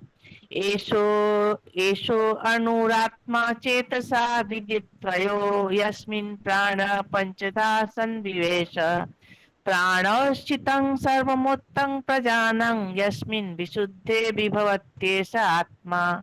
आत्मा आकार में अणु तुल्य है, जिसे पूर्ण बुद्धि के द्वारा जाना जा सकता है। यह अणु आत्मा 5 प्रकार के प्राणों में तैर रहा है: प्राण, अपान, व्यान, समान तथा उदान। यह हृदय के भीतर स्थित है और देहधारी जीव के पूरे शरीर में अपने प्रभाव का विस्तार करता है। जब आत्मा को 5 वायुओं के कलमश से शुद्ध कर लिया जाता है तो इसका आध्यात्मिक प्रभाव प्रकट होता है। हठ योग का प्रयोजन विविध आसनों द्वारा उन 5 प्रकार के प्राणों को नियंत्रित करना है जो आत्मा को घेरे हुए है। यह योग किसी भौतिक लाभ के लिए नहीं अपितु भौतिक आकाश के बंधन से अणु आत्मा की मुक्ति के लिए किया जाता है। इस प्रकार अणु आत्मा को सारे वैदिक साहित्य ने स्वीकारा है और प्रत्येक बुद्धिमान व्यक्ति अपने व्यवहारिक अनुभव से इसका प्रत्यक्ष अनुभव करता है। केवल मूर्ख व्यक्ति ही इस अणु आत्मा को सर्वव्यापी विष्णु तत्व के रूप में सोच सकता है। अणु आत्मा का प्रभाव पूरे शरीर में व्याप्त हो सकता है। मुंडक उपनिषद के अनुसार यह अणु आत्मा प्रत्येक जीव के हृदय में स्थित है और चूंकि भौतिक विज्ञानी इस अणु आत्मा को माप सकने में असमर्थ है, अतः उनमें से कुछ यह अनुभव करते हैं कि आत्मा है ही नहीं। व्यष्टि आत्मा तो निस्संदेह परमात्मा के साथ साथ हृदय में है और इसलिए शारीरिक गतियों की सारी शक्ति शरीर के इसी भाग से उद्भूत है। जो लाल रक्त कण के फेफड़ों से ऑक्सीजन ले जाते हैं वे आत्मा से ही शक्ति प्राप्त करते हैं। अतः जब आत्मा इस स्थान से निकल जाता है तो रक्तोत्पादक संनयन माने फ्यूजन बंद हो जाता है और सभी विज्ञान लाल रक्त कणों की महत्ता को तो स्वीकार करता है, किंतु वह यह निश्चित नहीं कर पाता कि शक्ति का स्रोत आत्मा है। जो भी हो, औषधि विज्ञान यह स्वीकार करता है शरीर की सारी शक्ति का उद्गम स्थल हृदय है। पूर्ण आत्मा के ऐसे अनुकरणों की तुलना सूर्य प्रकाश के कणों से की जाती है। इस सूर्य प्रकाश में असंख्य तेजों में अणु होते हैं। इसी प्रकार परमेश्वर के अंश उनकी किरणों के परमाणु स्फुलिंग है और प्रभा या पराशक्ति कहलाते हैं। अतः चाहे कोई वैदिक ज्ञान का अनुगामी हो या आधुनिक विज्ञान का, वह शरीर में आत्मा के अस्तित्व को नकार नहीं सकता। भगवान ने स्वयं भगवद गीता में आत्मा के इस विज्ञान का विशद वर्णन किया है। हरे कृष्ण। তাহলে এখানে দেখুন কালকেই আশিস প্রভু যেটা কথা হচ্ছিল, পম্পা মাতাজি একটা প্রশ্ন করেছিল যে প্রভু যদি হার্ট ট্রান্সপ্লান্ট করা যায় তাহলে কি হবে, তাহলে চেঞ্জ হয়ে যাবে। তবে এখানে গিয়ে আত্মার কথা বলা হচ্ছে। প্রথমে বলা হচ্ছে আত্মার সাইজ কি। এখানে বলা হচ্ছে আত্মার সাইজ কি। আত্মার সাইজ হচ্ছে কি আমাদের কেশাগ্রের 10,000 ভাগের 1 ভাগ হচ্ছে আমাদের 10,000 ভাগ। মানে হচ্ছে কি আমাদের যদি এই চুলটাকে কাটেন, চুলের মুখটাকে যদি আপনি এমনি চুলের মুখটা অনেক যথেষ্ট সরু, যথেষ্ট পাতলা, যথেষ্ট ছোট, তাকেও যদি আপনি 10,000 ভাগ করেন তার 1 ভাগ, তাহলে বুঝতে পারছেন এটা সাধারণ অনুবীক্ষণ যন্ত্র বা মাইক্রোস্কোপ দিয়ে কিন্তু দেখা যাবে না। হ্যাঁ, এখানে সেটার কথাই বলা হচ্ছে যে এটা একটা প্রশ্ন আছে আপনাদের, দেখবেন যে নরমালি কি হয়, ধরুন আপনার শরীরে জ্বর হয়েছে, জ্বর হলে কি হচ্ছে সারা শরীরটা খারাপ, কিন্তু সামান্য একটা ছোট্ট ওষুধ যখন আপনাকে এক ঢোক খাইয়ে দিল, সেই ওষুধটা কি করছে সারা শরীরে কিন্তু তা কাজ করতে থাকে, তাই তো নাকি? একটু ওষুধ খাই দিলে সারা শরীরে কাজ করতে পারে না। ঠিক একইভাবে আত্মা হচ্ছে সামান্য জিনিস, সে যখন শরীরের মধ্যে থাকে তার উপস্থিতি সারা শরীর কিন্তু আমরা অনুভূত করতে পারি। আমরা হাঁটি, চলি, ঘুমোই, দাঁড়াই, খাচ্ছি, সবকিছু করছি এই আত্মার উপস্থিতিতে। তাকে বলা হচ্ছে অনুসাদৃশ্য, খুব ছোট্ট।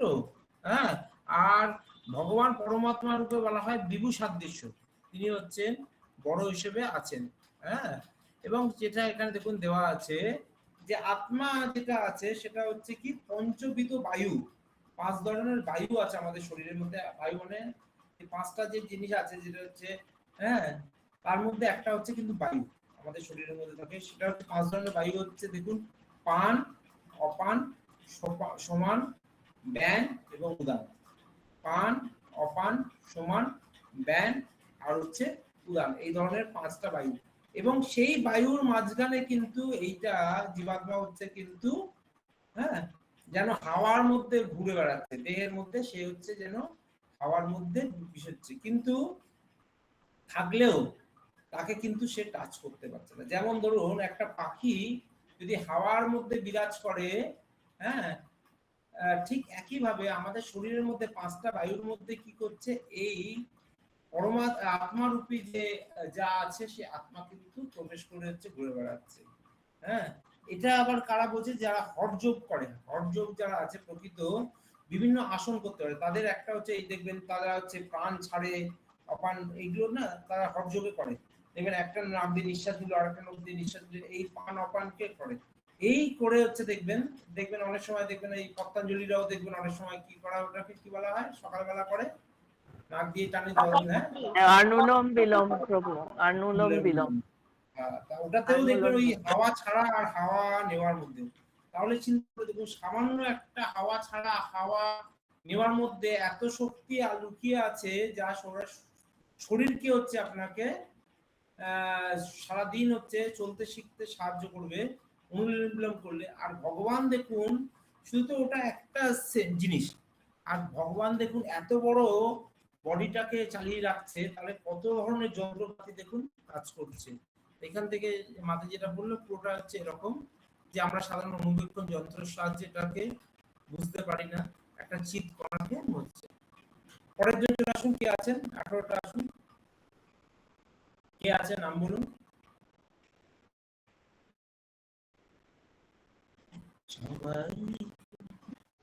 আমার আছে নাকি?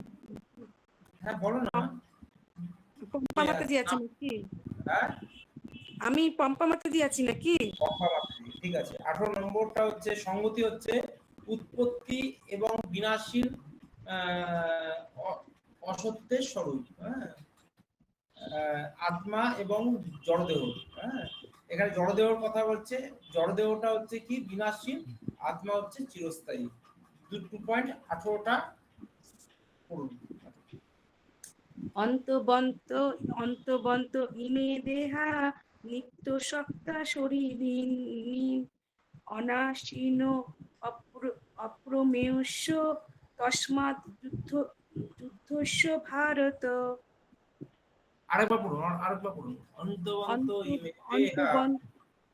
অন্তবন্ত ইমে দেহা নিত্য সত্তা শরীরিণী অনাশীন অপ্রমেয়স্য তস্মাৎ যুদ্ধস্য ভারত।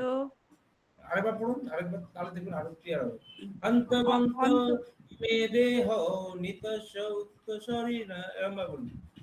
অন্তবন্ত ইমে দেহ নিত্য শক্ত শরীরিণ অনাশীন অমপ্রয়স্য তস্মাৎ যুদ্ধস্য ভারত। ঠিক আছে, গীতার গানটা বলুন। গীতার গান আমি যেটা শেখাতে বলি। গীতার গান। নিঃশেষ হইয়া যাবে এই জড় দেহ, নিত্য আত্মা জানো ভালো, না মরিবে কেহ। বিনাশী প্রমেয় নহে আত্মা ভালো মতে, সত্য বুঝি দৃঢ়ব্রত হও তো যুদ্ধেতে। অনুবাদ করবো প্রভু? পড়ুন। অবিনাশী অপরিমেয় ও শাশ্বত আত্মার জড়দেহ নিঃসন্দেহে বিনাশশীল। অতএব হে ভারত, তুমি শাস্ত্রবিহিত স্বধর্ম পরিত্যাগ না করে যুদ্ধ করো। বলছে অবিনাশী মানে হচ্ছে যা বিনাশ নেই, অপরিমেয় যাকে মাপা যায় না, আর শাশ্বত মানে হচ্ছে যে ইটারনাল, যে হচ্ছে চিরস্থায়ী। হ্যাঁ, সেই আত্মা কথা চিন্তা করে তোমাকে হচ্ছে, আর জড়দেহ হচ্ছে নিঃসন্দেহে বিনাশী, আত্মা হচ্ছে অবিনাশী, আর জড়দেহ হচ্ছে বিনাশী। এখানে পার্থক্য বলেছে। অতএব হে ভারত, মানে ভারত বংশীয় যে রাজা, তার বংশীয়, তাকে বলছে হে ভারত, তুমি শাস্ত্রবিহিত হয়ে স্বধর্মে পরিত্যাগ না করে, শাস্ত্রে বলা হচ্ছে ক্ষত্রিয়কে যুদ্ধ করা উচিত, তোমার হচ্ছে যুদ্ধ করা উচিত। এখানে হচ্ছে দেখুন মূল শিক্ষা যেটা হচ্ছে দেহের প্রতি অতিরিক্ত আসক্তি, হ্যাঁ, ত্যাগ করে নিজের কর্তব্য পালন করা উচিত। দেহের প্রতি অতিরিক্ত আসক্তি ত্যাগ করে নিজের কর্তব্য কর্ম পালন করা উচিত। সহজ ব্যাখ্যা হচ্ছে কি, শ্রীকৃষ্ণ অর্জুনকে তার ব্যাখ্যার কথা মনে করে দিচ্ছেন, যে দেহ ধ্বংস হবে কিন্তু আত্মার কোনো ধ্বংস নেই। তাৎপর্যটা কোন তাৎপর্য, জড়দেহের ধর্মই হচ্ছে বিনাশ প্রাপ্ত হওয়া। তা এই মুহূর্তে বিনাশ হতে পারে অথবা 100 বছর পরেও হতে পারে। এটি কেবল সময়ের অপেক্ষা। অনির্দিষ্ট কাল পর্যন্ত দেহকে টিকিয়ে রাখার কোনো সুযোগ নেই। কিন্তু আত্মা এত সূক্ষ্ম যে তাকে কোনো শত্রুই দেখতে পাবে না। হত্যা করা তো দূরের কথা, পূর্ববর্তী শ্লোকে যা বর্ণনা করা হয়েছে, আত্মা এত সূক্ষ্ম যে তার পরিমাপ করাও অসম্ভব। সুতরাং উভয় বিচারের পরিপ্রেক্ষিতে অনুশোচনার কোনো কারণ থাকতে পারে না, কারণ কোনো অবস্থাতেই আত্মাকে হত্যা করা যাবে না, আর জড়দেহটাকেও কোনোভাবে অনির্দিষ্টকালের জন্য রক্ষা করা যাবে না, অথবা চিরকালের জন্য বাঁচিয়ে রাখা যাবে না। কর্ম অনুসারে সমগ্র আত্মার ক্ষুদ্রাতি ক্ষুদ্র অংশ জীবাত্মা জড়দেহ প্রাপ্ত হয়। সেই জন্যই ধর্মীয় রীতিনীতি পালন করা উচিত। বেদান্ত সূত্রে আত্মাকে আলোক বলে বিবেচনা করা হয়েছে, কারণ সে হচ্ছে পরম আলোকের অংশ। সূর্য আলোক যেমন সমস্ত ব্রহ্মাণ্ডকে প্রতিপালন করে, তেমনি আত্মা আলোক জড়দেহকে প্রতিপালন করে। যে মুহূর্তে আত্মা তার দেহটিকে পরিত্যাগ করে, তখন থেকেই সেই দেহটি পচতে শুরু করে। তাই দেহকে প্রতিপালন করে আত্মাই, দেহের কোনো গুরুত্ব নেই। ভগবান শ্রীকৃষ্ণ অর্জুনকে উপদেশ দিয়েছিলেন জড় দেহাত্ম বুদ্ধির কারণে ধর্মীয় উদ্দেশ্য পরিহার না করে যুদ্ধ করতে। তাহলে দেখুন দুখানা জিনিস আমাদের মাথায় আছে। একটা হচ্ছে ধরুন আমাদের এখানে 9 করে 35 জন এখন ক্লাস করছে এই মুহূর্তে দাঁড়িয়ে।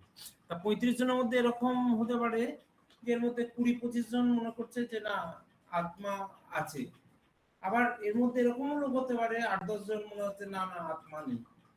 যদি দুভাবে যদি চিন্তা করেন, কেউ যদি ভাবছে যে আত্মা আছে, কেউ ভাবছে আত্মা নেই, যদি আমি দুভাবে যদি চিন্তা করি, তাহলে কি দাঁড়াচ্ছে যে আত্মা আছে ভাবছে, যে নিজেকে আত্মা ভাবছে, আত্মার ক্যারেক্টার কি দেখলাম যে আত্মার কি মৃত্যু আছে? না, জন্ম মৃত্যু কিছুই নেই। আত্মা হচ্ছে মৃত্যু নেই, তাহলে তাহলে তার ভয়ের কারণ নেই। যে আত্মা যখন মৃত্যু নেই, আমি নিজেকে আত্মা ভাবছি, তাহলে আমার মৃত্যু নেই। আর যদি কেউ ভাবে না প্রভু আমি আত্মাকে বিশ্বাস করছি না, আমি দেহকে বিশ্বাস করছি, তখন তাকে জিজ্ঞেস করতে হবে সে ব্যক্তিকে আপনি কত বছর বাঁচতে পারেন। সে কখনো বলবে না প্রভু আমি খুব বেশি হলে 100 বছর 150 বছর 200 বছর, খুব বেশি হলে হতে পারে, কিন্তু তার একটা না একটা দিন এক্সপায়ারি ডেট থাকবে। তাহলে যদি সে দেহ ভাবে তাহলেও কি তার মৃত্যু আছে? তাই তো নাকি? দেহ ভাবলেও তার মৃত্যু আছে। দুই ভাবেই ফলে যদি আপনি দুভাবে চিন্তা করেন, আত্মা যদি ভাবেন আপনি হচ্ছে নমর, তাতেও আপনার কোনো অসুবিধা নেই, আর যদি দেহ ভাবেন আপনি, তাহলেও আপনার কিন্তু আমার মৃত্যু আছে। ফলে এখানে উইন উইন সিচুয়েশন। যদি আপনি আত্মা ভাবেন তাতেও আপনার কষ্ট নেই, যে একটা দিন তো যেতেই হবে, আর দেহ ভাবলে আপনার তাতেও কষ্ট নেই। দেহ ভাবলে যদি আপনার কষ্ট নেই, কারণ কি আপনাকে একদিন যেতেই হবে, আর আত্মা বললেও আপনার কষ্ট নেই, কেন আমি তো সারাক্ষণই বেঁচে আছি। ফলে কোনো কারণেই আমাদের কিন্তু কষ্ট হওয়া উচিত নয়। ক্লিয়ার হলো সবার কাছে কি? হ্যাঁ প্রভু। হ্যাঁ 19 নম্বর শ্লোকে আসুন, কে পড়বার ছিল?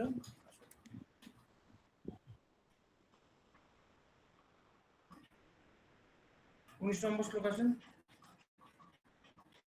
আশিস হাজরা প্রভু, আশিস হাজরা। 80 হাজার বলবো, আসুন 80 বলবো। হরে কৃষ্ণ। তাহলে এখানে সংগতিটা আমি বলছি, ও সংগতিটা হচ্ছে 19 নম্বর শ্লোকে। তোমার ভীষ্ম পিতাদি আছে, যারা আছে, জন্মজনিত শোক নিবারিত হলো, কিন্তু আমি এদেরকে বধ করতে ইচ্ছা করি না ইত্যাদি বলে তুমি আত্মাকে হন্তা বলে দুঃখ প্রকাশ করা হচ্ছে, তাও অকারণে সেটি বলছেন। আত্মা কি হন্তা নাকি হত, সেটা হচ্ছে আমরা এখন দেখব 2 নম্বর 19। শ্লোক 19 ইয়ং ব্যক্তি হন্তারম যশ্চৈনং মন্যতে হতম উভৌ তৌ ন বিজানিত নায়ং হন্তি ন হন্যতে। ইয়ং ব্যক্তি হন্তারম যশ্চৈনং মন্যতে হতম উভৌ তৌ ন বিজানিত নায়ং হন্তি ন হন্যতে। গীতাকাণ্ডটা পড়ুন। যে জন বুঝেছে আত্মা মরে যেতে পারে, অথবা যে জন বুঝে আত্মা অন্য মারে, উভয়ই ভ্রমাত্মক, কিছু নাই বুঝে, মরে না মারে না আত্মা, জানো যুক্ত বুঝে। যে জন বুঝেছে আত্মা মরে যেতে পারে, অথবা যে জন বুঝে আত্মা অন্য মারে, উভয় ব্রহ্মাত্মক, কিছু নাহি বুঝে, মরে না মরে আত্মা জানো যুদ্ধ বুঝে। যদি কারোর কাছে গীতার গান বইটা দরকার লাগে, আপনারা গীতার গান বই আলাদাও কিনতে পারেন, খুব কম দাম, পাতলা পাতলা ছোট ছোট বই পাওয়া যায়। হ্যাঁ, দেখতে হবে, 30-40 টাকা দাম নেয়। যদি কারো মনে হয় যে আমার তো অলরেডি পুরো গীতার বই আছে, গীতার গানটা যদি লাগে আপনারা আলাদাও কিনতে পারেন, আর যদি লাগে আমাকে বলবেন, আমিও ব্যবস্থা করে দেবো, কোনো অসুবিধা নেই। অনুবাদটা বলুন। হ্যাঁ, অনুবাদ বলছি। যিনি জীবাত্মাকে হন্তা বলে মনে করেন কিংবা যিনি একে নিহত বলে ভাবেন, উভয়ই প্রকৃত জ্ঞানী নন, কারণ আত্মা কাউকে হত্যা করে না এবং কারোর দ্বারা নিহত হন না। এখানে হন্তা বলতে কি বলেছে বলতো? হন্তা, এখানে যিনি জীবাত্মাকে হন্তা বলে মনে করেন, হন্তা বলতে কি বুঝি? যে যে হত্যা করবে, মার্ডারার, মানে যে হত্যা করবে। এই যে তাহলে চিন্তা করে দেখুন, কিছুদিন আগে, হ্যাঁ, আপনার বারুইপুরে একটা মেয়েকে মার্ডার করলো, তা সে তো মার্ডার হলো, তো কেউ না কেউ তো তাকে মার্ডার করলো, তো তাহলে বলছেন হন্তা, জীবাত্মা হন্তা হয় না? তাকে তো ওই যে দেহটাকেই তো মেরেছে, দেহটাকে মেরেছে, কিন্তু আত্মাকে তো হত্যা দেহকে করেনি। মেরেছে, খুনির একটা দেহকে মেরেছে। খুনির দেহটা খুনে অংশগ্রহণ করেছে। হ্যাঁ, বুঝলাম না। খুনির দেহটা হ্যাঁ, খুনে অংশগ্রহণ করেছে, খুনির আত্মা না। আচ্ছা, মানে একটা দেহ দিয়ে আরেকটা দেহকে মেরেছে, তাই তো? আত্মা আত্মার মধ্যে লড়াই হয়নি, তাই বলছেন কি? হ্যাঁ প্রভু, হ্যাঁ প্রভু। হ্যাঁ, লড়াই যেটা হয়েছে দেহ দেহর মধ্যে লড়াই হয়েছে, কিন্তু আত্মা আত্মার মধ্যে কোনো লড়াই হয়নি, তাই কি বলছেন নাকি? ঠিক বললাম হ্যাঁ কি? প্রভু। একটা দেহ অপর একটা দেহকে মেরেছে। এখানে হ্যাঁ। আত্মার কোনো, মানে আত্মা দেহটাকে, মানে আত্মা, দেহের মধ্যে আত্মা আছে ঠিকই, কিন্তু আত্মার আমার এখানে ইনভলভমেন্ট ফাংশন নেই, নাই। আত্মার ইনভলভমেন্ট নেই এতে। হ্যাঁ। আত্মা involved নেই। যিনি একে, আচ্ছা আমার একটা প্রশ্ন আপনাদের কাছে রাখবে, আপনারা তাহলে যে বলে যে শুদ্ধ দাঁড়া মা, বলছি, প্রশ্নটা আমি রাখছি, কালকে আমি সবার থেকে উত্তর নেব, সারাদিন আপনাদের 24 ঘন্টা হোমওয়ার্ক। আত্মা আত্মা দেহ দেহর সাথে মারামারি হলো, আর আত্মা পরবর্তী সময় সাফার করে অন্য শরীর প্রাপ্ত হলো কেন? কেন তো আত্মার কোনো ইনভলভ ছিল না। বোঝা গেল প্রশ্নটা? না, আবার বলুন প্রশ্নটা, আর কি বলুন? দেহটাই তো নষ্ট হয়ে গেছে প্রভু, দেহটাই তো আর নেই। দাঁড়ান, এটা তো দেহ দেহর মধ্যে লড়াই হয়েছে, যেটা আমাদের সীতাংশু বললো, দেহ দেহকে মেরেছে, কারণ আত্মার কোনো ইনভলভমেন্ট নেই। যদি আত্মার ইনভলভমেন্ট না থাকে, তাহলে পরে শরীরে ধরুন কোনো কারণে কচ্ছপের শরীর ধারণ করলো, বা ব্যাঙের শরীর ধারণ করলো, বা কোনো প্রাণী ধারণ করলো, কারণ তুমি আগেরবার একজনকে হত্যা করেছো, তাহলে আত্মাও তো তার মধ্যে ঢুকলো, কেন আত্মা সাফার করলো? এটা প্রশ্ন। ক্লিয়ার হলো কিনা বলুন তো প্রশ্ন, আমরা হয়তো আরেকবার বলবো প্রশ্ন।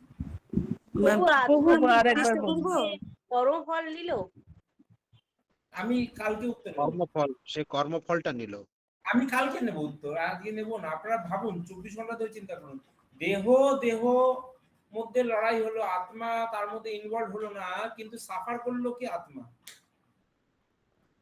উদাহরণ দিচ্ছি আরেকটা সুন্দর, দুই বাড়ির মধ্যে গন্ডগোল, দুই ভাইয়ের মধ্যে গন্ডগোল, ভাইয়ের মধ্যে ঝগড়াঝাটি হলো, মারপিট হলো, দুই ভাই আলাদা হয়ে গেল, বাচ্চাটা হচ্ছে সাফার করলো। বাচ্চাটা সাফার করলো কি, তার জ্যাঠা কাকার থেকে সে দূরে চলে গেল, এবং কাকা হয়তো ছোট একটা জায়গায় গিয়ে থাকলো, আত্মাকেও সেটা নিয়ে চলে গেল। আমি ভাই ভাই বলতে বলছি শরীরটাকে বলছি, আর ওই আত্মাটাকে বলছি ছোট্ট বাচ্চাটা। দুজনের মধ্যে গন্ডগোল হলো, আর আত্মা সাফার করলো। হ্যাঁ প্রভু, তো দেহ দেহকে মারলো, কিন্তু কষ্টটা তো আত্মাকেই হলো না। না, ব্যাপারটা আত্মাটাই তো কষ্ট পেল। ব্যাপারটা তা নয়। আজকে উত্তর নেব না, কালকে উত্তর নেব সবার থেকে। এর মধ্যে টুইস্ট আছে একটা। আমি ওই টুইস্টটাই আমি আশিসবাবু বলবার চেষ্টা করছি, বুঝলেন তো? হ্যাঁ, তার জন্য এর মধ্যে জীবাত্মা পরমাত্মা আছে, পরমাত্মা কোনো ইনভলভমেন্ট থাকে না। কোশ্চেন লিক আউট করবেন না, ঠিক আছে? চলুন। আত্মা হচ্ছে হত্যাকারীও নয়, নিহতও নয়। হ্যাঁ, সহজ ব্যাখ্যা হচ্ছে দেহ ধ্বংস হতে পারে কিন্তু আত্মা হত্যা করা যায় না। হ্যাঁ, ও তাৎপর্যটা বলুন। হ্যাঁ, পড়ছি। যখন কোনো দেহধারী জীব মারাত্মক অস্ত্রের দ্বারা আঘাতপ্রাপ্ত হয়, তখন জানতে হবে যে দেহস্থিত আত্মার মৃত্যু হয় না। আত্মা এত সূক্ষ্ম যে কোনো জাগতিক অস্ত্রের দ্বারাই তাকে হত্যা করা সম্ভব নয়।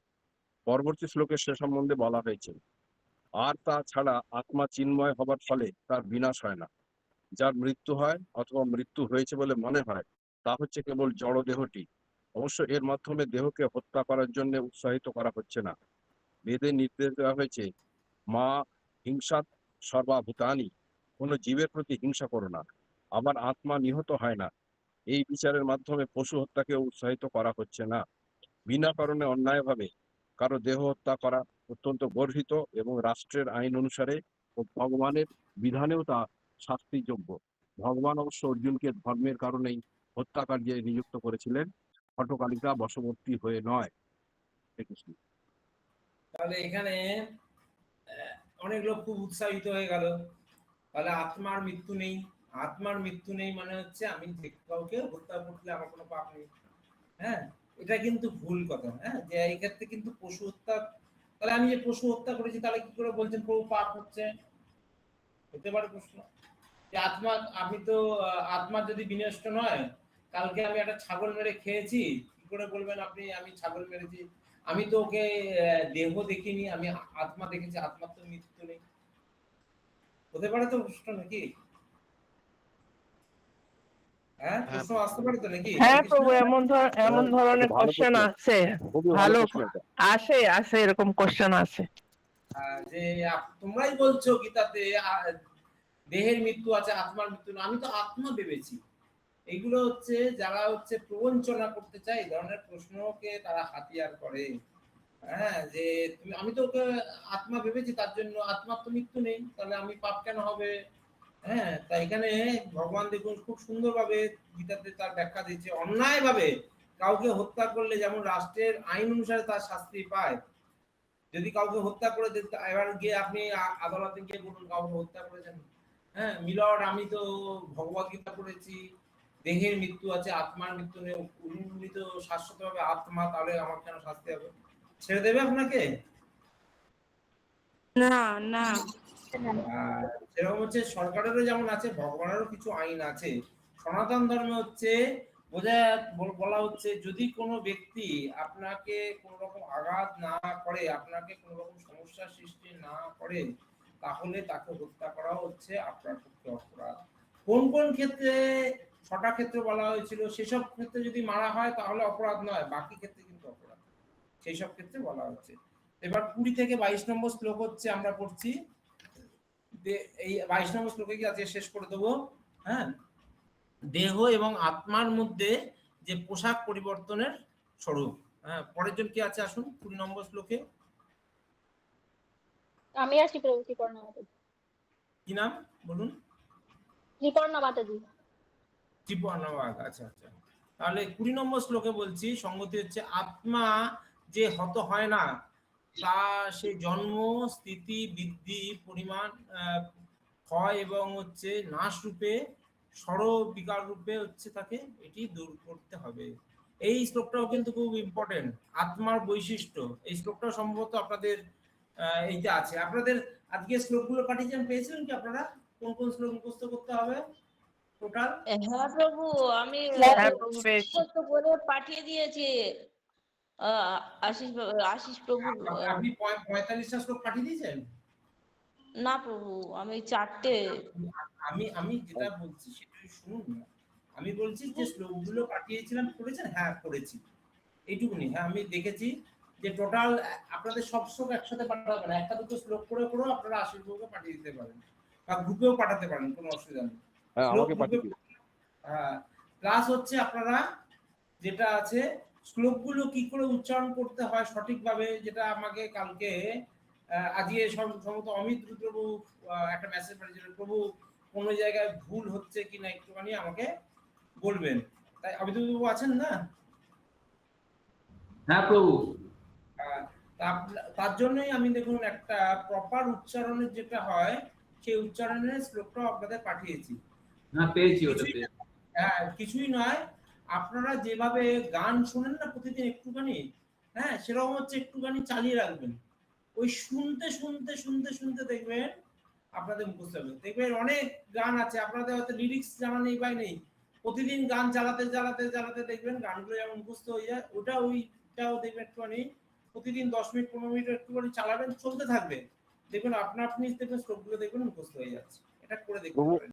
প্রভু জুহু বিচ থেকে একটা হরে কৃষ্ণ চ্যানেল বলে আছে ইসকনের, ওরা সকালে বিকালে এই গীতার শ্লোকগুলো এত সুন্দর বলে, আমি রেগুলার শুনি, মানে আমার একটা নেশা হয়ে গেছে। সকালে 7টা না 7:30 থেকে হয়, 2-3টে অধ্যায় হয়, আবার সন্ধ্যেও হয়, রাত্রেও হয়, 3বার করে হয় বোধহয়। সকালবেলা, বিকেলবেলা, রাত্রিবেলা হয়। আর হ্যাঁ দুপুরবেলা যেটা হয়, যেটা আমি পাঠিয়েছি সেটা শুনবেন।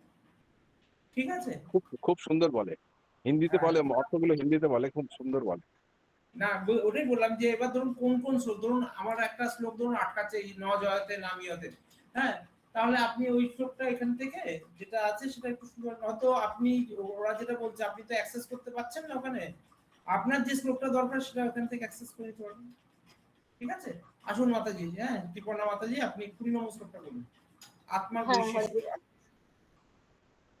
न जायते म्रियते वा कदाचित् नायं भूत्वा वा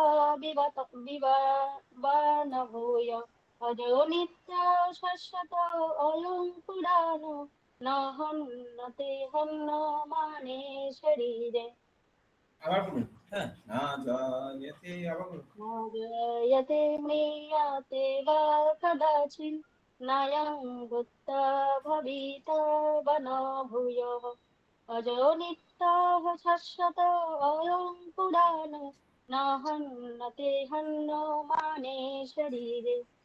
তা আমরা 20 থেকে 22 নম্বর শ্লোকে যেটা দিয়েছিলাম যে আত্মার স্বরূপ সম্বন্ধে জানবো, আত্মাটা কি রকম, হ্যাঁ আত্মা কিভাবে পোশাক পরিবর্তন করে, সেগুলো আমরা 20 থেকে 22 নম্বর শ্লোকের মধ্যে পড়ব। তাহলে আত্মার গীতার গান কি, আত্মার কি বলছে? জনম মরণ নাই। হ্যাঁ বলুন বলুন। হয় নাই হবে নাই, হয়েছিল তাহা নয় আত্মা, অজ নিত্য শাশ্বত পুরাতন নিত্য সত্য, শরীরের নাশ হবে মৃত্যু, নাশ নহে মৃত্যু। আত্মারটা বলুন।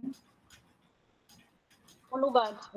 হ্যাঁ আত্মার কখনো জন্ম হয় না বা মৃত্যুও হয় না, আত্মার কদাচিৎ উৎপত্তি হয়নি, হচ্ছে না, আবার হবেও না। আত্মা জন্মরহিত, শাশ্বত, নিত্য এবং পুরাতন হলেও চির নবীন। শরীর নষ্ট হলেও আত্মা কখনো বিনষ্ট হয় না।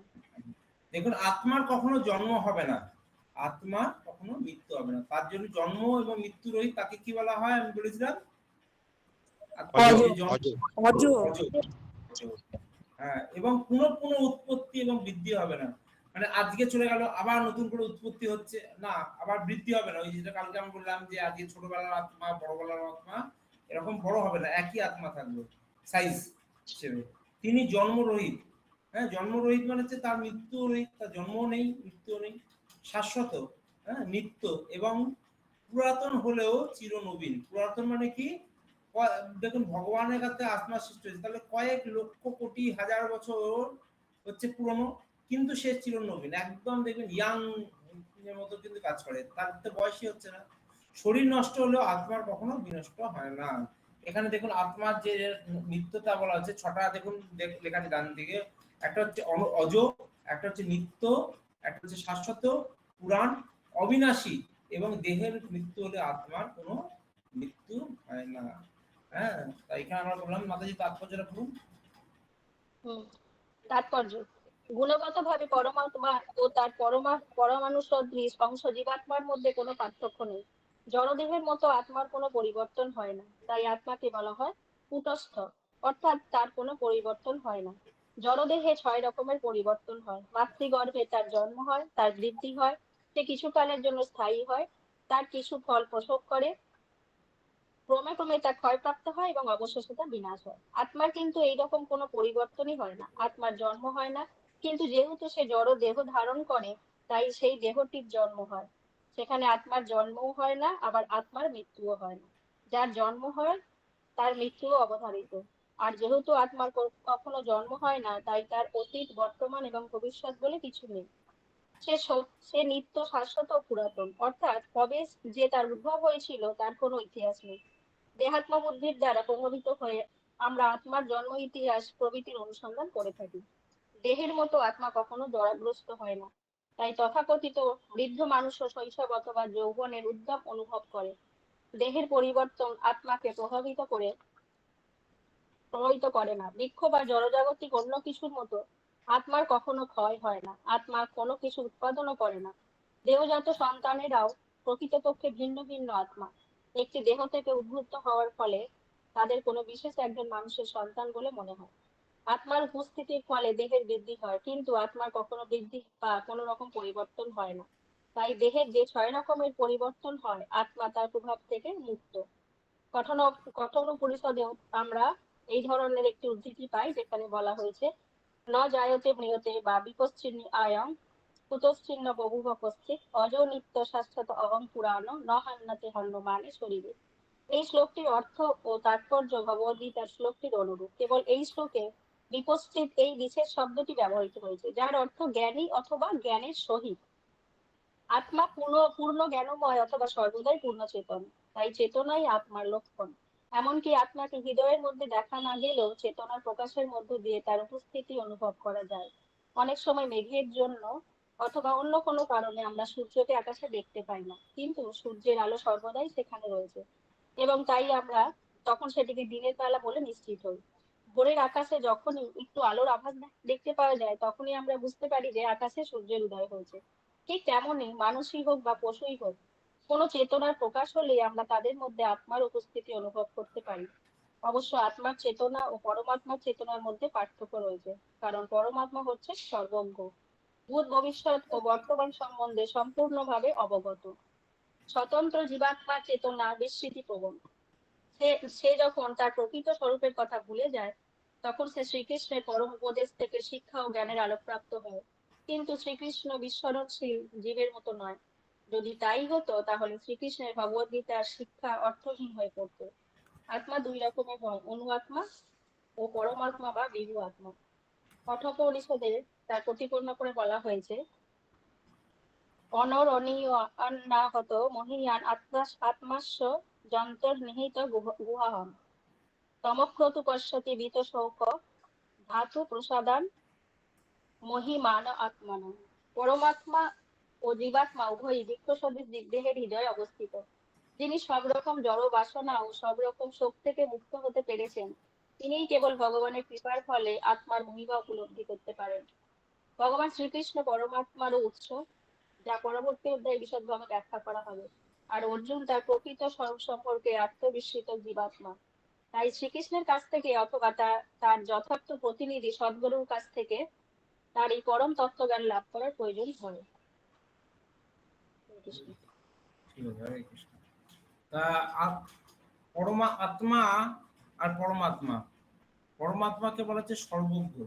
যেমন ধরুন, আপনার একটা জমি আছে, আপনি জানেন তো সেই জমিটা ক কাঠা জমির মধ্যে তৈরি হয়েছে, 2 কাঠা কি 3 কাঠা কি 5 কাঠা। আপনার যদি একটা ফ্ল্যাট থাকে, আপনি জানেন আপনার কত স্কোয়ার ফিট ফ্ল্যাট, তাই তো জানেন তো? হ্যাঁ প্রভু। হ্যাঁ কিন্তু প্রভু।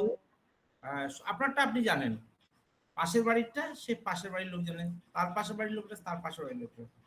কিন্তু আপনি যদি লোকাল মিউনিসিপ্যালিটি অফিসে করতে যান, তার কাছে দেখবেন সমস্ত রেকর্ড আছে, আপনারটাও আছে, পাশের বাড়িটা আছে, তার পাশে, কিন্তু আপনারটা আপনারটাই আছে ও তারটা তারটাই আছে। পার্থক্য বুঝতে পারছেন কি কথাটা কি বললাম? হ্যাঁ প্রভু। আপনার জমির রেকর্ড, আপনার ডিটেলস সমস্ত আপনার বাড়িতে আছে, পাশের বাড়ির জমির রেকর্ড পাশের বাড়িটা আছে, তার কাছে আছে, কিন্তু মিউনিসিপ্যালিটি অফিসে গেলে দেখবেন সবারটা আছে। ঠিক আত্মার কাছে আত্মা এবং পরমাত্মার মধ্যে পার্থক্য হচ্ছে এরকম, আত্মা নিজেরটা জানে, আত্মাও অজর, পরমাত্মাও অজর। তাহলে পার্থক্যটা কোথায়? আত্মা নিজেরটা জানে, কিন্তু পরমাত্মা হচ্ছে পরমাত্মা সবার জানে। ক্লিয়ার হলো ব্যাপারটা? হ্যাঁ প্রভু। আত্মা আর পরমাত্মা হচ্ছে দুটোই সমান। দেখি, আত্মা হচ্ছে অনু আত্মা, আর পরমাত্মাকে বলা হচ্ছে বিভু আত্মা বলা হচ্ছে। দেখুন নিচে লেখা আছে। হ্যাঁ, তাহলে আত্মা থেকে পরমাত্মা হচ্ছে তিনি শুধু নিজেরটা জানেন, কিন্তু আত্মা সবারটা জানে। হ্যাঁ, পরমাত্মা হচ্ছে সবারটা জানে। এই জ্ঞানটা আমরা ওখানে আমরা কোন জ্ঞানটা পাচ্ছি?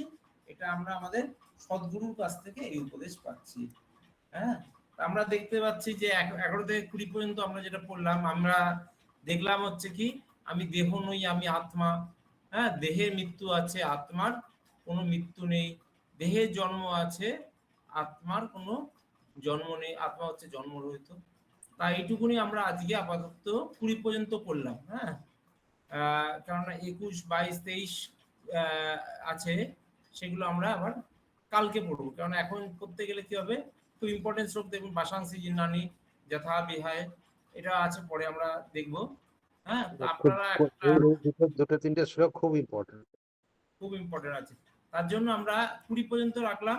21 থেকে কালকে আমরা 30 পর্যন্ত শ্লোক যেটা আছে, 10টা শ্লোক হচ্ছে আমরা কালকে পড়বো 21 থেকে 30। তা আপনারা যারা যারা পড়বার জন্য ইন্টারেস্ট আছেন, আপনারা চেষ্টা করবেন বাড়িতে 2 বার 3 বার 4 বার অন্তত এক একটা শ্লোককে উচ্চারণ করবার চেষ্টা করবেন, যাতে আপনারা এসে যাতে পারফেক্টলি শ্লোকগুলো উচ্চারণ করতে পারেন।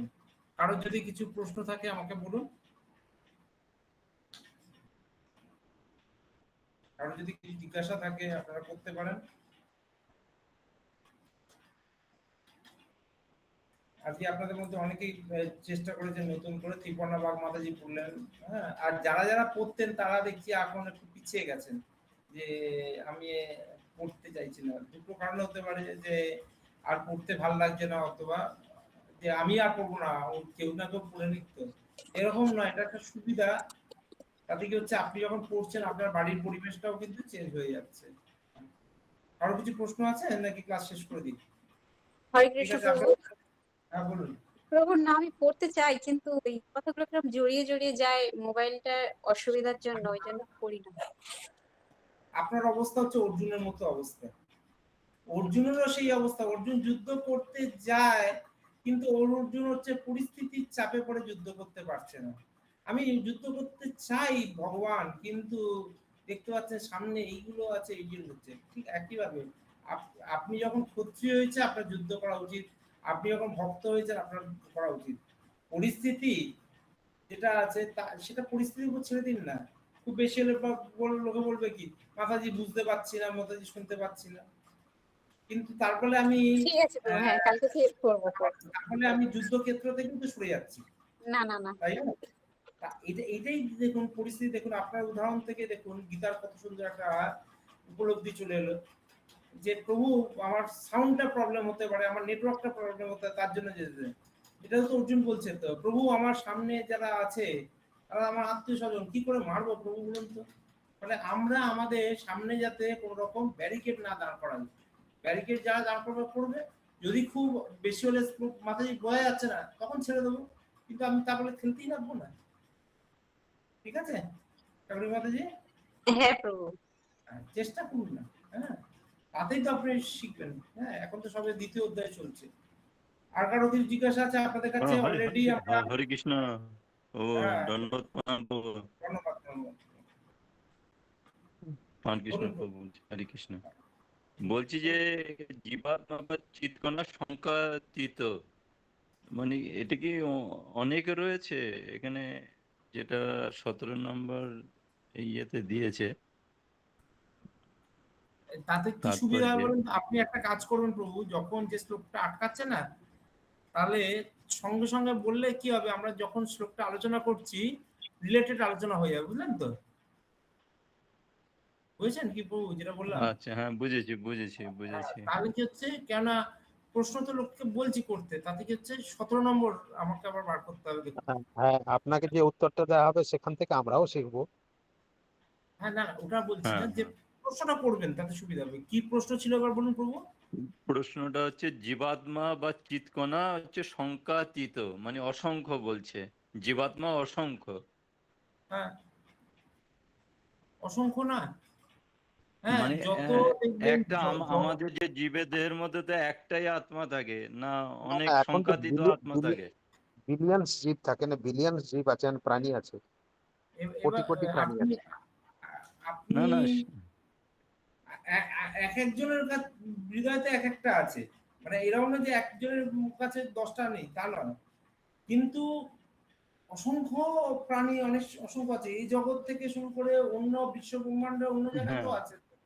তাহলে সেই দিক দিয়ে তো বিলিয়ন বলা হচ্ছে ভগবানের কারণ দর্শায় বিষ্ণুর শরীর থেকে অসংখ্য ব্রহ্মাণ্ড বেরিয়েছে।